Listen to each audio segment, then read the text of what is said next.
Come and get your fix. Come tune in and get your fix of the culture. It's the fix. Come tune in and get your fix of the culture. Come and get your fix. Come tune in and get your fix of the culture. It's the fix. Come tune in and get your fix of the culture. Come and get your fix. Come on, get a fix of the culture. Come on, get your fix of the Come and get culture. your fix, fix, fix. Tap in. The Fix LA. Come get your fix of the culture. Check. Welcome to another episode of The Fix. Yes, sir. Hey. Yes, sir. It's going down. We got another great show for this week. If you don't know, last week was Juneteenth. Yep, that's what it was. Boy, was it a Juneteenth. Lit. Hey, if you in the city of Los Angeles, this is probably about top 5, if not top 2 Juneteenths of all time. Top five. Yep, you're welcome. America, you're welcome. The black people showed out. Hey, man, it's actually too, by the way, like, it was crazy because I went to the gas station, bro, and then it was this lady, she was buying whatever she was buying, and then I'm in there, grabbing whatever I'm grabbing, my drinks and stuff like that, and then she walks out. And then as I'm walking up to the cash register, she packs back in. She's like, "Oh, by the way, happy Juneteenth." I'm like, and bro, the cashier was white, right? So she's like, "Happy Juneteenth, y'all." And then she looked at me, "Happy Juneteenth." And I was like, "Okay, for sure. Assalamu alaikum." You know what I'm saying? Like, it's Bro, like, think about how funny that shit is. Like, the lady randomly walks out and comes back like, "Oh, and by the way, happy Juneteenth." Just look in front of the white lady, like she said, "Y'all," then looked at me like, "Yeah, brother," like, you feel me? So, but I love that. I love that it's getting to that, bro. It's such a real holiday, bro, that I didn't even get paid on that day, bro. I was so hot. I'm like wondering why. I normally get paid every Wednesday at 12 at like 2 a.m. 2 a.m. By like 10 a.m. it's there, bro. Nigga, it's 3 p.m. Crazy. I'm tripping. Like, hey, bro, I'm texting the homie like, hey, you get paid today, nigga? He like, nah. He said, nah, it's a holiday. I'm like, bro, we really, I mean, no offense. I'm like, damn, this shit is really real. This is serious. I did not get paid to the next day, bro. So you mad at Juneteenth now? Fuck, bro. Hey, man, hey. My boy said, nah, this ain't it. Now I know, bro. Now I know. Don't expect that shit on Juneteenth, nigga. You ain't getting paid. All right, man. But how's your week other than that, man? I know it was a long week last week.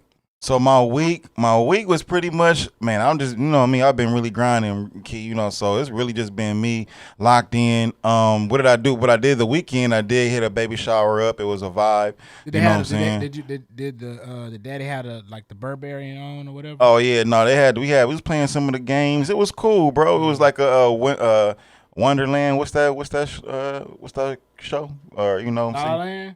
No, like how with the rabbit and it's the cartoon. Oh, Alice in Wonderland. There we go. It was like that kind of theme. Oh, okay. You know what I'm saying? It was a vibe. I was faded, bro. But I didn't want to smoke because I wanted to smell good. I've been wearing my Valentino. You know what I'm saying?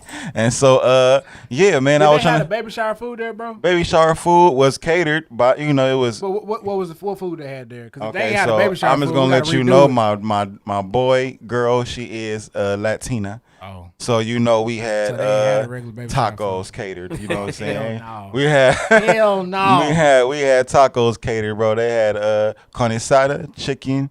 We had some nachos. I feel like that's okay for LA. Hey, bro. I had 6 of them. In the South, it's like you gotta have the barbecue meatballs. Mm-hmm. You gotta have the chicken wings. Mm-hmm. Somebody mama gonna make potato salad. No, for sure. It's gonna be some type of random pasta Alfredo there. No, for sure. And then every night, they're gonna have the desserts in there too. Shout out William in the chat. He just said, yo, right back to you, brother. Yeah. So you already know. Matter of fact, I want to see what y'all know or what y'all normally have at y'all. What y'all bringing to your baby shower? If y'all got kids, you know what I'm saying? Hey, Keith. Or what did you have at your baby shower when it was your I time? can't even remember, bro. Not necessarily you, but I just want to hear from the people, bro. What would you have at your baby shower? What you getting catered? Listen, man.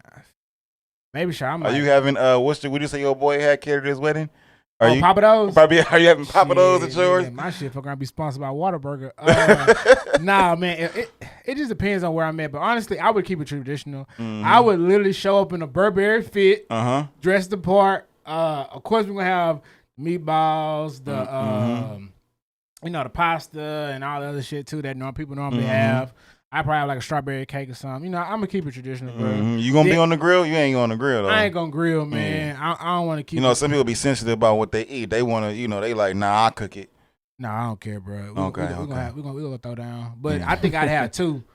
Because like it depends on where I'm living. I'd have one where I'm living and one back at the crib. Facts. Because the one back in the crib, depending on what time of year it is, it probably be like crawfish ball, cook eyes, some type shit. So you I'm just trying really to think know. what I have at, you know what I'm saying? Like, you know, I don't even remember what I had. We probably had like potato salad, some regular cookout stuff, you know what I'm saying? Like, you know, but yeah, though, man, yeah. Hey, if anybody know anything about that, that's all I pretty much did though, was just the baby shower. Yeah. And then what else? That was it. Just working in the baby shower, bro. I ain't really been doing nothing else. What about you, bro? During the week, man, you know, caught the Juneteenth stuff.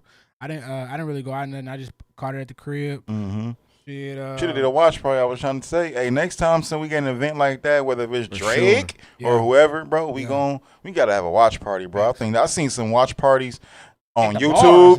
Lit. That's how I was looking at one of the clips because it was a watch party. He was going crazy. Lit. You know, so I think we should do that next time. But go ahead though. Yeah, but this weekend, shout out to Bankhead, shout out to Trunk, shout out to Shaded. Out to Bankhead. He had a merch pop up. Okay. Over there. On that's the day my baby. I wanted to go, but I was the baby shower. Yeah. We do got the sound. Here we go. There we go. He went found it quick. Yeah, but shout out Bankhead and shout out to Trunk, bro. We had a dope pop up. People pulled up, bro. Okay. It was a vibe, man. Everybody met some cool ass people, man. Nice. So it was love, bro. That's dope. It was love for real. So that's dope. I was happy, man. And then anytime I get the DJ the night before. What was on your set?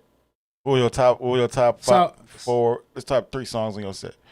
So for an event like that, bro, I'm just gonna play a little bit of everything. So I can't necessarily say like a top song on my set. Tim's? Nah, I'm not playing no Tim's. Okay. Glock. Okay. By Don Toliver. Okay. Matter of fact, when I played it, Bankhead said, "Nigga, is this Glock? Is this Don?" Oh, he knew it. Got excited. He knew it. And then that Devil Is a Lie by Tommy Richmond. Okay. Man, they was going crazy about that. Okay. Let me see what else I got.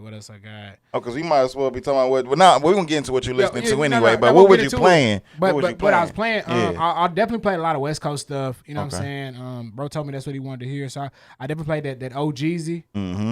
Oh yeah, that's my shit. I definitely had to play that.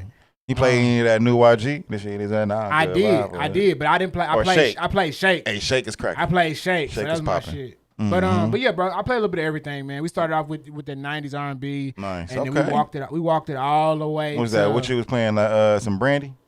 Yeah, a little bit of Brandy. Okay, so yeah, we walked it all the way through, but it was a vibe, bro. Yeah. I ended up staying longer, bro. So like, what was the you said it was a pop up? It was like a clothing. Like, what kind of clothes did he have? So it was all of the I got straight out the trunk merch. So like shirts. So the brand is called Straight Out the Trunk. Correct. Okay. And bro's been on the show. Cool dude. If you don't know him, bro, he definitely dope to tap in with. Definitely. And shout out to J-Rock. J-Rock pulled up too from Clap It Up LA. Okay. But yeah, bro, it's like it was a vibe, man. People came, bought stuff. They had drinks. But people was drinking. They had like a hibachi. They had hibachi out there. Hibachi truck? Wow. No, they had a stand. Dude Okay. was in there flipping, doing tricks, everything. That's dope. I probably dropped the reel either tomorrow or Wednesday, so y'all check it out to recap. Yep. But it was dope, bro. Some people pulled up, so it was a vibe. Man, I'm mad I missed out. Like I said, we was supposed to end at 5, but shit, I ain't get out there until about 6:30. But hey, you know who stole the show though? Who saved me? Who? Shout out to Taco Mel, man. I keep telling y'all, hey, Taco Mel was across the street. So it was about 6:15, and I had missed the hibachi dude because I was spinning. And I said, well, Taco Mel across the street. Put it in on the phone. They sent me the text. I walked over to pick it up, came back. Everybody was like, hey, what's that? Who was watching your set when you walked over though? Right. Oh, I had already packed everything up. Oh, you was already done. Packed up. Okay. Oh, he's ready to go. Because remember, the event ended at 5. Gotcha. But we stayed and parlayed till about 6:30. So that's why you was saying stomach was growling. He was hungry because you was like, yeah. So when I finished, I'm like, damn, what a hibachi man is. And bro had already packed up. So I said, damn. So I got on the phone, hit that Taco Mel shit. Bro, got that. Hey, if you want some shit that's fire, go to Taco Mel. And get that steak, not the steak, get the chicken and shrimp quesadilla from Taco Mel. Yeah. Bro. You see, I should be writing this shit down here because I still have yet to try Taco Mel, but it's on my list of things to try. You gotta try. You missing out, man. You know, it's on my list. But speaking as far as lists, the songs I've been playing on my playlist, bro, this week. Like I said, that Glock by Don with the Whitney Houston sample. That's my shit. The Ballad of Dorothy Parker. It's a track by Prince. I saw Jamie Foxx had talked about it on on like a reel he posted. Okay. And I said, let me check this out. Bro, it's a vibe, bro. I played it for the squad. Yeah. Fuck with it. Sunflower Seeds by Young Nudie. Definitely a vibe. It's an older track, but it's definitely a vibe. Man, I just realized that I think I was scrolling yesterday and I heard a song. Excuse me, miss. How you cannot take. Oh, Luther? I said, man, I don't never play enough Luther, man. Yeah, Luther. So, TH. Take You Out. I must listen to Take You Out by 12 times in a row. I definitely got to listen to Luther more, bro. Luther's a vibe. Especially when I'm doing the weddings, bro. I don't never play Luther at none of the weddings I do either, bro. So I'm tripping, dog. Oh, yeah, you sleep. I'm tripping, bro. Yeah, no, you gotta go back. Big Luther. I told somebody, bro, I forget more songs than I play when DJing. And every DJ goes through that. Because you got so many songs that you can play, bro. Facts. Over the years. Think about it, bro. Facts. Shit. It's like a fucking file cabinet in your brain right now. Of records, and your bro, brain constantly doing like this.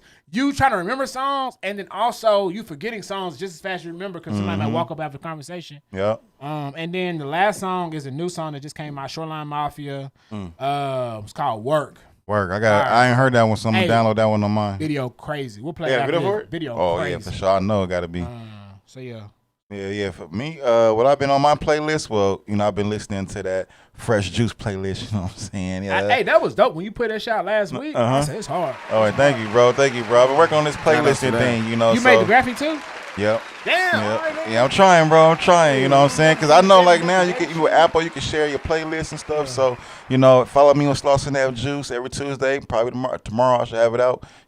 Tap in. But other than that, I've been listening to Still Stuck On like last week, that Mo 3, bro. Like, hey, Legend. Man, that Legend album is really hard. It's on rotation. Like, I like the flow of the project. Like, it's like smoothly turns you up, and then it's like it's just a vibe, bro. So that's like on constant rotation in my on my car. And then I've been tapping into Rucci. Rucci just dropped the project right now. It's called Forever On That. I've been on that. You know what I'm saying? Pause. So then it's like that project is dope.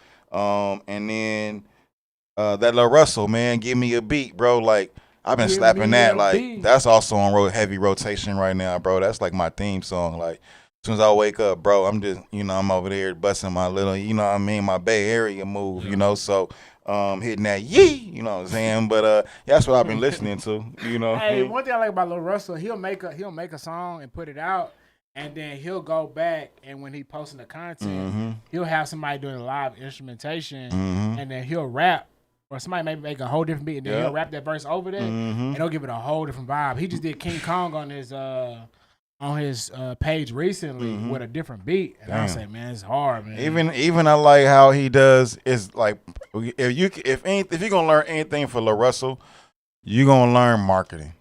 Oh, thanks. Like, you know what I'm saying? Because not just off what he says, but also what he's doing. You know what I mean? Because the nigga would do the same song like you just said and then do it multiple times, even in visual form.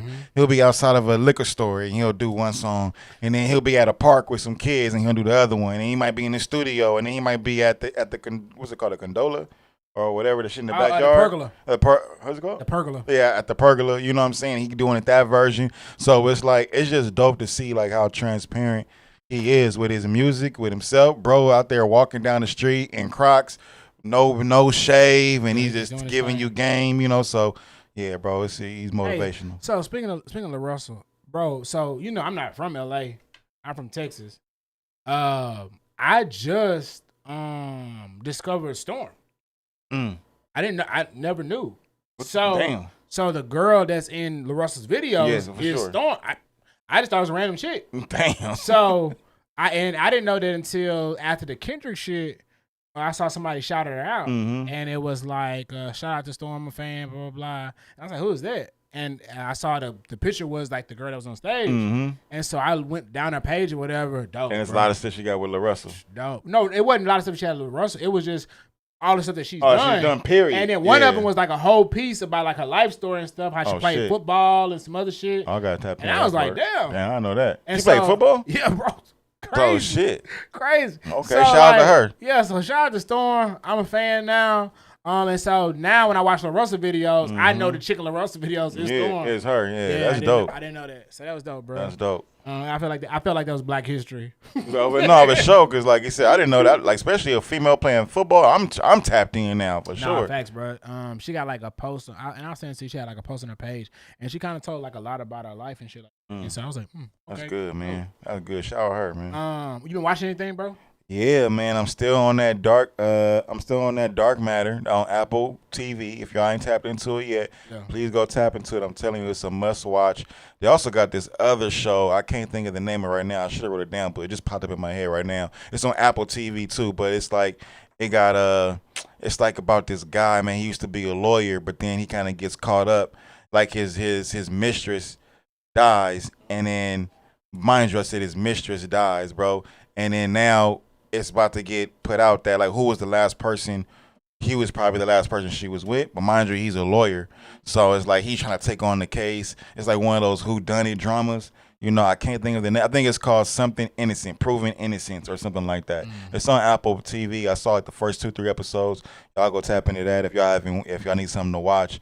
And then the third thing I just watched was today. I just saw The Watchers, bro, and that shit is dope, bro. It's a must see from me. You know, I know you're gonna look at Rotten Tomatoes. It might give you a different rating, but from me, I give it a B. I give it like a good 4 stars. You know what I mean? I think it's entertaining, bro. It had some jump scenes in there. I think it was got a little cool little twist. You know, anything that Shyamalan, anything that he do is, you know, it's gonna be it's gonna make you think. So using her scared and confused. Facts, bro. But facts, bro. But it was dope, bro. I'm telling you, it's entertaining. For sure. I don't know what to think. All right. What about you, bro? What you been watching? House of the Dragon. Oh yeah, I heard, and The Boys. I'm sure, huh? You been watching The Boys too, or no? Hell yeah. Hey, that dude that's Homelander, fire. Fire. And hey, bro, need an award for sure. I heard he's tapped in with you know, while we go on that, I heard he was saying, they said something about Metro Boomin. I guess he's been tapped in with Metro Boomin. Metro Boomin uses a lot of his stuff, I guess, for that last Heroes and Villains album. He took some Homelander some parts and put them in skits, you know, and I guess they was asking him about it, and he was like, oh yeah, I'm tapped into Metro Boomin. And they're like, oh, that'd be tight if he bring you out in Coachella and had you do this and that. I'm like, okay, he got a little street cred out here. Culture, you know what I'm saying? Once the culture accept you, bro, it's different. Hey, you know? Man, listen, man. I remember I saw season 1 of The Boys. I didn't think really anything of it. I remember you said that. Yeah, I thought it was cool. And then I think I was at Complex Con at the beginning of season 3, and I said, "This shit is still coming out." And I didn't know. And so they had a whole little exhibit in Complex Con. I went, checked it out.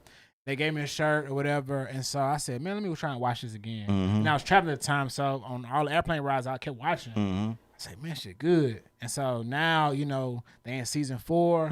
Shit already popping off with a bang, and I'm telling you, that bro gonna win all them awards, bro, because he's that good. Man, that good of an actor, bro. You know, when people get so into character where you can't see him no other way. Yeah, for sure. Yeah. So shout out to The Boys, shout out to House of the Dragon. I gotta watch that show though. I know I'm slick. I did watch probably the first season, and I didn't even think I finished the first season. I think I probably only saw like up to episode 8, or I think it was like 10 episodes or 9. I think I probably saw up to episodes like 6 or 7, and then I kind of fell off it a little bit, or I probably finished those seasons and didn't watch the second one. But so I'm a few seasons back, but I know well, I got House of Dragon. They only got 2 seasons, and in the second season, only 2 episodes in. Well, I'm talking about The Boys. Oh, The Boys. But even House of Dragons, bro, because I'm thinking like, shit, bro. Yeah, the House of Dragons is 2 seasons. Niggas done missed the whole 10 seasons of Game of Thrones. But you don't have to. You don't have to know. You don't have to watch that to watch this stuff. stuff. It's a prequel. Oh, okay. So it happens like hundreds of years before. Oh, okay. Okay, so that makes sense. I've been watching The Acolyte with Star Wars. That's been dope. What's another dope one I've been seeing? Demon Slayer, the new season of Demon Slayer. If you like anime and shit like that. Somebody said they excited to watch the House of the Dragons. Okay, every I see week, you. man. Oddly, this week was kind of a filler episode because it really pissed me off, but it was still cool. It was a vibe.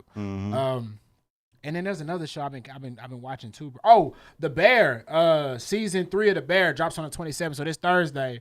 So I don't know when it's gonna drop, but the 27th. Oh, I've been wanting to watch that too. It's about the restaurant, right? That shit I haven't watched it yet, but I've been wanting to. That's sleeping on that too. Yeah, it's really good, bro. It's definitely good. So that's all the shows I've been checking out. Okay. Definitely worth seeing. And then I was reading today. What movies, man? I know you used to have in your movies. You ain't watched any movies yet? Man, I haven't seen any movies recently. Since what's the last movie you saw? What did you see last? You saw something last week, huh? That was the last one I saw. Okay. But as far as movies, Shrek 5. What about that? So Shrek 5 is coming out. Okay. And Eddie Murphy was asking Eddie Murphy about it. Mm-hmm. And Eddie Murphy said they already started doing they already started working on it. Okay. He's already done the first act. Damn, that's dope. And then he said that Donkey's getting a solo movie. That's even doper. So I was like, hey, he working. Hey, I heard he even might be. I didn't get to watch the full clip, but I seen something say like they might even be doing him and Martin might be doing something post life. Oh, that'd be dope. Oh So yeah. I don't know if they can't do life because. Are you saying like a life sequel, or are you saying just another movie together? Why? Because they died in the end of it, huh? Yeah, it was old. They definitely died. They was both old as hell. You're right. They died. Yeah, I don't know. Maybe it might be some post shit, Might be but I something seen. I didn't get to listen to the interview. Yeah. It just had a tag on it saying like Eddie Murphy post life. So maybe they work on a different movie. Who knows? I can't see JoJo. That song life. You can't think about that movie without that song going in your head. Time is driven away from me, away from me. That and Fortunate. Woo! I ain't gonna even do y'all like that. I ain't gonna do. Remember they had that challenge, bro? They was out there for sure didn't join it. It was embarrassing. Can I get in the boom Ray? Oh, this nigga got clips now. Hey, that boy's ready. But yeah, bro. So and then of course Inside Out 2's been killing the box office. Oh, for real? I haven't even watched that yet. Murdering the box office. I gotta check that out. Maybe, Nice. I'm not gonna go see it, Yeah. but I mean it's been killing. I'm not into animated films. I'll go see like the animated Spider-Man. Spider-Man? Yeah, I'm about to say that's like one. Yeah, but I'm not going to watch an animated kids movie. Facts, bro. nah. I'm But like I said, I might go watch that For Real movie, bro. That shit the Lego For Real. That shit look tight, bro. I might watch that. I've heard all good things as far as from the trailer, so y'all check that out for sure. Yeah. Oh yeah, you got to Ice Cube just made the announcement of Friday. They're gonna do the part 4. Well, playing. the thing is with Friday and the issue that Cube's been having, I've been watching interviews on it for a while now. Warner Brothers didn't want to give Cube like a fair conversation on the film, right? So it's like Warner Brothers owns the film. Cube's like, let's make another one. Which is fucked up in the first place, because I'm like, damn, he already made like 3 films. Like, what was that contract like? For like, he not out the deal yet? You know what I'm saying? Or did they have a contract where even that when this shit ends, we still keep the right to the name? It's a movie, bro. This ain't an album. It's a movie. Damn, so, bro, hey, that's we crazy. shot this shit at Asta, you know what I'm saying? Once we say yes, nigga, this is our movie. So basically, he's been trying to work with them to do other ones. He's tried to buy the rights to the film back. And this stuff he said in interviews, he's tried to buy the rights back and stuff like that. But they just couldn't have like a good conversation as far as in negotiations. But apparently, my nigga Sean. What's up, Sean? Apparently now things have been going in a positive direction. So it's looking like we're going to get another one. Yeah. Should we get another one? What's your thoughts on that? I want another one. I need a closeout Friday, bro. I just need a closeout of, even if it's like, hey, we meeting up for the funeral of da-da-da, you know what I'm saying?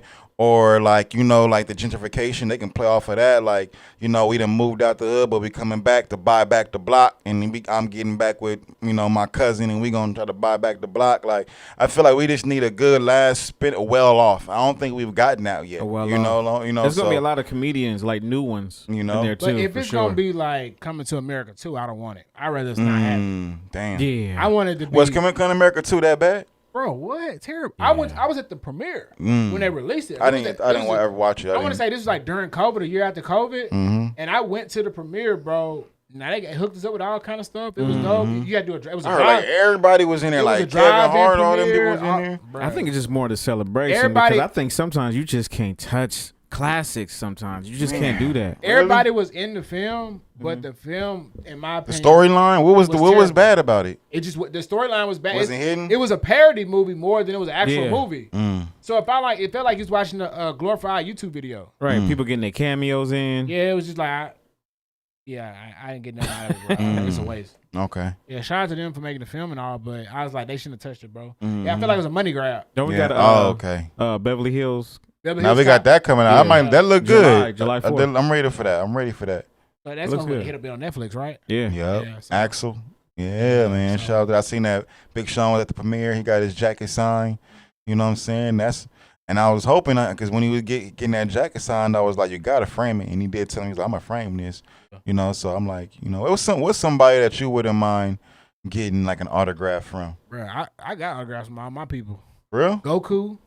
the Sean voice? Shimmer, the voice of Goku. Yeah. I got sure? pictures and autograph with him. Oh, Hey, that's that's dope. hard. Vegeta, Chris Sabat. That's I got tight. pictures and autograph with him. Who else? The entire cast of Demon Slayer. Okay. Tanjiro, you love- Inesco, Tanjiro, Anitsu, You must with the Inesco, Comic-Con, and That part. and Nezuko. Mm-hmm. I met all four of the voice. Actually, I've met all three at one, and I had to go wait 4 hours in a line to meet the fourth one. Dang, 4 hours. You really waited 4 hours, bro? Damn. That's crazy. That's a dedicated fan, waited, y'all. I waited Hey. an hour to get in, then I waited 3 hours in line. Damn. Bro, That boy ain't ended up playing. I got all the way to the front. Bro's supposed to leave. He stayed. Oh yeah, you was for so locked in after that. I was like, Anytime if you feel like somebody you really care about do something like that for you, like, Yeah. oh yeah, I'm a fan, bro. so Because you could have just been like, He's a nah, fan. no He's more. a fan. So He's a- Demon Slayer, Dragon Ball Z, I got autographs from all that. They got the big posters.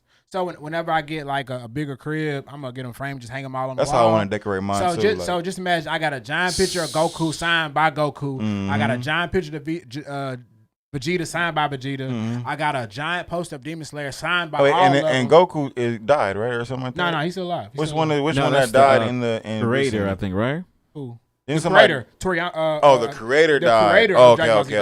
okay. I Yeah. thought one of the characters that died. yeah. Okay. So I think the only autographs I would want now, and this is when I wanted to get bad, but I couldn't do it at the time. Tommy from the original Power Rangers. Oh He yeah, passed he away did pass now. away. Green Ranger, man. But I definitely wanted his. I got to see him. Mm-hmm. But Stone Cold Steve Austin. Oh yeah, I need Stone Cold. his for sure. I need either a leather jacket or a beard sign. I just want the shirt signed. You know what I'm saying? Yeah. Mm-hmm. Anybody else, I'm like, not really, bro. I really don't really care about anybody else, but like, I feel like those people like that is something that's like worth it, dog. Yep. Um. What about Jalen Ramsey? Oh, let me tell you, bro. Let me tell you, dog. All right. So if you don't know, I'm a big Jalen Ramsey fan. Shout out Big Five. We going. Shout live. out 5. All right. So Jalen's playing for Miami, right? No, but I'm talking about he's playing for the Rams, Yeah, right? yeah. So that's how I became a fan. Basically, I was playing Madden, and then I ended up finding the Rams. I became a fan. This is like during the pandemic. He's still a Rams, man. You see, he got the hat on today, Yeah. just in case y'all wondering. So look. he was trying to disown us, No but comment. this nigga No is comment. locked in, bro. No comment. But he got the Miami colors, so you see what he doing, bro. Hey, so look, so I find out about the Rams. I find out about Jalen Ramsey because I'm mad. I'm killing people, and Jalen Ramsey is coming out of nowhere every time catching interceptions to win the game for me. Yep. So I said, man, this dude cold. So anyway, become a fan. I start watching the Rams. We won a Super Bowl. It's up, right? So they had a pop-up shop at the Grove in LA, and the pop-up shop was like, come, you can buy the Super Bowl jerseys or whatever. Cool. Bro, I went to the Grove. I waited 6 hours in the line, bro. Paid for the jersey, for the Jalen Ramsey Super Bowl jersey. They took my money, gave me the receipt, everything, right? They said, you'll get your jersey before the Super Bowl. Bro, the Wednesday before the Super Bowl, they called me and told me they canceled my order. Oh. And they said my only option was an Aaron Donald jersey or a Cooper Kupp jersey. Okay. If you knew how mad I was, I'll be mad too, but I'm getting for sure Aaron Donald. fuck that, nigga. I don't want either one of them niggas. I stood in line 6 hours for a Jalen Ramsey jersey, right? No, for sure. Super Bowl Especially jersey. since you stayed in. Wait. Was it gonna be a Super Bowl? It was the Super Bowl jersey of Jalen Ramsey. Well, bro. wait, was the other one Super Bowl versions too, or are they Yes. regular versions? They was all Super Bowl versions. Okay, but they just didn't have no more of that jersey. Bro, they didn't have none. They didn't make none? So I don't know if they didn't make none or what, but basically when I went in there, so like I went always to front line. So what players you got? They say we got Aaron Donald, Matthew Stafford, Cooper Kupp. And I say, cool, do you have any Jalen Ramsey jersey? That's like, no, but you can buy it now, and then we'll send it to you before That's the Super where Bowl. I would have been hot at, because it's like, y'all niggas told me I could have just bought it, and this is what I paid for. I paid $200 and something for the jersey. Yeah, for sure.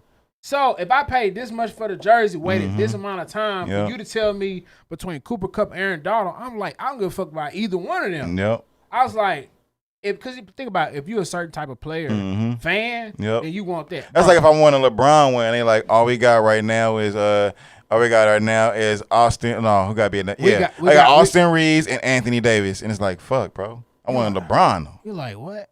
Hey, if you see my face, I said, you offer me a fucking receiver and a D tackle when I'm a corner. I'm secondary fan. Nah, bro. Y'all, hey, I was heated, bro. I emailed everybody in the front office trying to figure out what the hell going on. Oh, I'm in the marketing department now. I'm trying to call a number that's he pulled his Amazon card out, like, you know what I'm saying. He like y'all niggas don't know where. Hey, I'm not the one to play with, bro. Where your higher up who higher up than him? I put you on the blacklist. You'll never order nothing again. So anyway, bro. Yeah, I don't think it'd be anybody else, dog. Damn, bro, that's crazy. Yeah, I don't think nobody from. I never really been fanned out like that. I mean, I would love some autograph shit, but I'm not too pressed on that. But I ain't gonna lie, maybe. I mean, shit, I don't know, cause I'm thinking like, who is somebody that make me be like, I would stand really. The only thing I stood in line for hours was an Xbox 360. Cool Grays. Oh yeah, for sure. I remember that in those days, and we was standing outside for Jay's. Whole night, bro. Niggas would wake up at 6 a.m. just to get the Foot Locker by 7, bro. Yeah. Like, if you got there at 7, it was too late. Yeah, it was too late, you bro. know why? Because where I was from, you had to buy the shoe on Wednesday. And if you bought the shoe on Wednesday, they wrote your name down, and then you showed up on Saturday to pick them up. Oh, I did. That's when they see. I think around your time is when they started, because my time they weren't doing that, but then I think they did that because my time was crazy, so they had to give niggas tickets. I think then I started getting tickets. The tickets was years later. So like put like this, people go to the mall, wait all day at the mall, right? Like you said, 6, 7, whatever. Niggas sleeping outside the mall. You know, it wasn't until at my mall at this one store that people got hip. Like, hey, we can avoid all this headache. Have people just come in on Wednesday. They buy, put their name in the book. On Saturday, when you come after 10 o'clock. When you come after 10, we done got everybody else out the store. You come pick up your shoes. You just come pick up your shoe. And that's how it used to be. It was if you know, you know. So the thing was, when the Cool Grays dropped, it was around Christmas time. It wasn't like that. No, they wasn't gonna play like that for holidays. So it was like, for sure. Hey, we was in the mall on the other side of town. We was in PA. So I grew up I was in Port Arthur at the mall, bro. Stayed out there all night long, dog. Me and the homies. Man, my dad was parked like over there to the side, scoped out like he was on the stakeout. Bro, do you know we never even made it inside the mall, bro? I ended up buying my shoes from a dude who wore a referee shirt to get into the mall that lied and said he worked for Foot Locker. Dang. And so once bro got in, he bought the shoes and he was driving to Houston to go sell them. So bro was like $300. Oh yeah, for sure. I said, because that resale value is gonna be. I said they only cost $2. I said, bro, I give you $250. He said, nah, $3. So bro, this how it came down. I think I had $250 on me. My boy said, hey, I give you $100 if you give me them anniversary 11s you got. The all white. He said I give you $100 if you trade. Let me tell you, bro. Oh, what Let me tell you, bro. In my mind, it was like, I'll give you the shoe. I'll give you the money. You give me the shoes.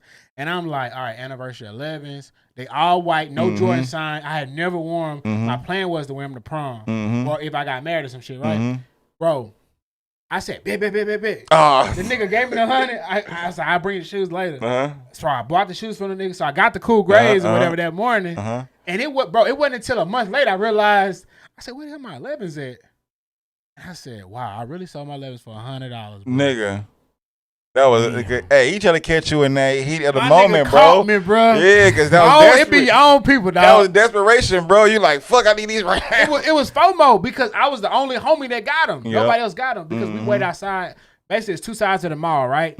We was on this side because they always let this side open for people to go in. So everybody know that. So all the people who knew was on this side. But for this particular day, they did it on the other side. So everybody that was on the back side didn't get in. Everybody on the other side did. They let 5 people in. They said we sold out. Nigga. So what you think they did? They kept some for them. They pre-sold all the shoes. Oh, or they did what you said before. Yeah, facts. We wasn't in our hood though. Yep. We was on a cross town. Mhm. You know what I'm saying? So it's like, damn, they got us. Damn. Yeah, man, I hate them days. Nowadays, now you just go Nike.com. And get an L with sneakers. Catch an L with sneakers. or if you got smaller cities that got lottery tickets, you Yep. do like the lotto shit, a raffle. Sorry, raffle shit. Yeah, bro. Man, good I'm old retired from days. that life, bro. Good old days, bro. Tired from that life. Let's go through the daily fix and we'll say the big topic. Wait, what you been eating though? Bruh. I've been cooking mostly, dog. I made some shit the other day. What I did? I made Okay, chef. made a pasta the other day. It was shrimp, salmon, crawfish, sausage, pasta. It's like Cajun seafood pasta. Mm-hmm. I did a shrimp and rice, Mm. like a garlic butter shrimp and rice. That Chef was dope. Keon. That part. I don't think what else I cook. I cook breakfast every day. You know what I'm saying? Mm-hmm. Bacon, egg, sausage. So really, you just been you've been locked in on your chefing. pretty much. You've dog, been you eating know. that chef I Keon. gotta keep my fork and knife, sharp, just in case somebody pull up, somebody hungry. I'm like, I got y'all. Mm-hmm. Well, hey man, if y'all need them plates, just hit Keon. Hey, hit me. Hey, 4th of July coming up too, so you already know what it is. You gotta get that plug in, plug in them What's the plates, plan? man. You feel me? So we're gonna see what's going on for that. For sure. I ain't really had nothing but them street tacos, some In and Out, and then I had a birthday cake pie from Burger King, bro. If y'all don't know about that birthday cake pie, go try that. But I'm about to lock in on this gym, bro. I'm about to really lock in, bro. I'm just enjoying the last few days before I walk down the death row aisle. You feel me? So, but yeah, I mean that's what I've been eating. I'm thinking you getting married. Oh, that is true too. Nah, but I mean, like, the healthy hour, you know what I'm saying? Because now I'm really about to switch up this eating habits and really just lock in on this shit, bro. Yeah. I gotta unbig my back, bro. You feel me? So yeah, that's what I'm working on. Okay. Okay. But yeah, we can get into that daily fixing. All right, man. So let me, I took some little notes real quick. And Yeah. then Cause a lot of shit been happening within these past weeks, bro. 6 days. And after I run through these, if you got any on your list, let me Oh know. no, man! Those. All right, man. I already gave the alley you, bro. That shit's going So Travis and Casanat, through. Okay. they doing a live stream July 11th. Okay. Travis Scott and Casanat. Okay. They doing a 24-hour live stream. Hey man, this recent live stream he did, where was he at, bro? I'm like, what was that background? You see that shit? It's like, cause he's talking about the video game one. Uh-huh. So basically, he's playing a game called Elden Ring. Okay, I know that. And so the Elden Ring, whenever he does like a game, stream, he'll change the entire room. That's like, I'm not trying to figure out, is that his room, That's bro? his room. That's how big his room is, where he can exchange this shit like that, bro. That's crazy. So they changed out the entire room as our Elden Ring thing. That's 100+ hour stream. It to some point looked like a green screen. I was like, wait, is he somewhere else or is this a green screen? That shit look real as hell though. That's crazy. He did a whole trailer for this. That's tight. Yeah, so it was dope. It was That's definitely tight. dope. So him and Travis Scott on a live stream in London, July 11th. That's gonna be crazy. In London? In London. Oh, that's gonna be wild. I'm just like, what that's gonna be like. 24 hours, 48 hours, what they doing? 24 hours. Okay. So he also just did one with Kim and North. I didn't see that So one. it was North's birthday. Well, I know I see that. He did put up for North's birthday. Yeah, it was North's birthday. And the video's on YouTube. It was North's birthday. Kim was like, the only thing North wanted his birthday was Kai. Mm-hmm. So Kim called up That's Kai. tight. So Kai pulled up with Ray. Mm-hmm. They went And it's funny to see that, especially after how him and Kanye had the exchange. Bro, like, that's- it's too small. What are you mad for me? But it's like, nigga, I can't fit it. I didn't think about that, bro. That makes that shit even funnier, bro. He was like, yay, what the fuck? Yay, manager calling and shit. Right? Like, You're like, what you mean? What you saying? Like, yeah, They call him like an industry plan or something. I think he did. Hey, but that's crazy. Oh yeah, I think he did call me like in a DM. I was like, he did. You industry plan. In the DM. He's like, what are you talking about, yay? It is crazy because the man was with the dude ex-wife and bro. the kids. Right? They took pictures, and I don't know if y'all know Ray, but Ray was like, yeah, chat. Kim asked to take a picture with me. He said, "Why me? What the fuck did I do?" Oh yeah, Ray funny, bro. I fuck with Ray so heavy, bro. That's the one who was like, all right, Yeah. He's like, I'm gonna crash out. Hey, bro, Ray, crash out Ray, bro. That's one nigga. That's my name for him now. Crash out Ray. He said, "What I do, Kim? You want a picture with me?" Oh shit. Wait, he went with him? Yeah, he went with him. Oh, that's tight. And so what happened was when Kai first walked in, It pays to be the homie, man. One girl sometimes, said, bro. one girl said, "Ray's my cousin." And Kyle say, well, Ray in the car. For real? Come on, Ray. Oh, that's funny. Yeah. I can imagine that shit. So Ray in the car So right it was now. Kim, Lala, Mariah Carey. Lala was there too? Oh, Mariah her fine Carey ass. pulled up. Ooh, wee. Because Mariah Carey kids hang out with North. All I heard was Lala, bro. Damn. I didn't even hear who happened Bro, after listen, that shit, bro. They all taking pictures together, hanging out.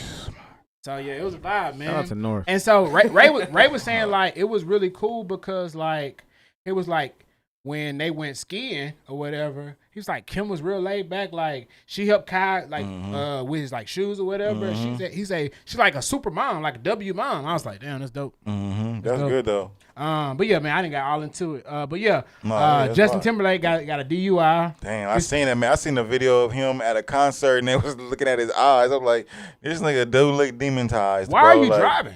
That's my question. Why are you This driving, nigga bro? was faded, bro. But you know that's what they do, bro. I don't know, Bro, like, so you ain't got no Uber and nothing. And then he was like, damn, it's gonna mess up. Yeah, you the a tour. celebrity though. Yeah, so he was like, damn, it's gonna mess up the tour. And the cop was like, what tour? He's like, the world tour. And so that's what I guess he was about to put out that he's gonna have a world tour with. oh, cause he now got the D. I don't think that's gonna mess up his yeah, it world is, tour bro. You at can't all. go to certain countries. Oh, cause it's the on his DUI? record. Canada won't take your ass, Damn, that's bro. crazy. It's hard. Oh bro. yeah, I know what you mean now. Yeah. World tour, meaning like him going over. Yeah, he gonna So have to put some I don't strings. know. I don't know what countries allow what or You know, what. he what got a call. actual what or whatever. But yeah, You got to call Champagne Poppy.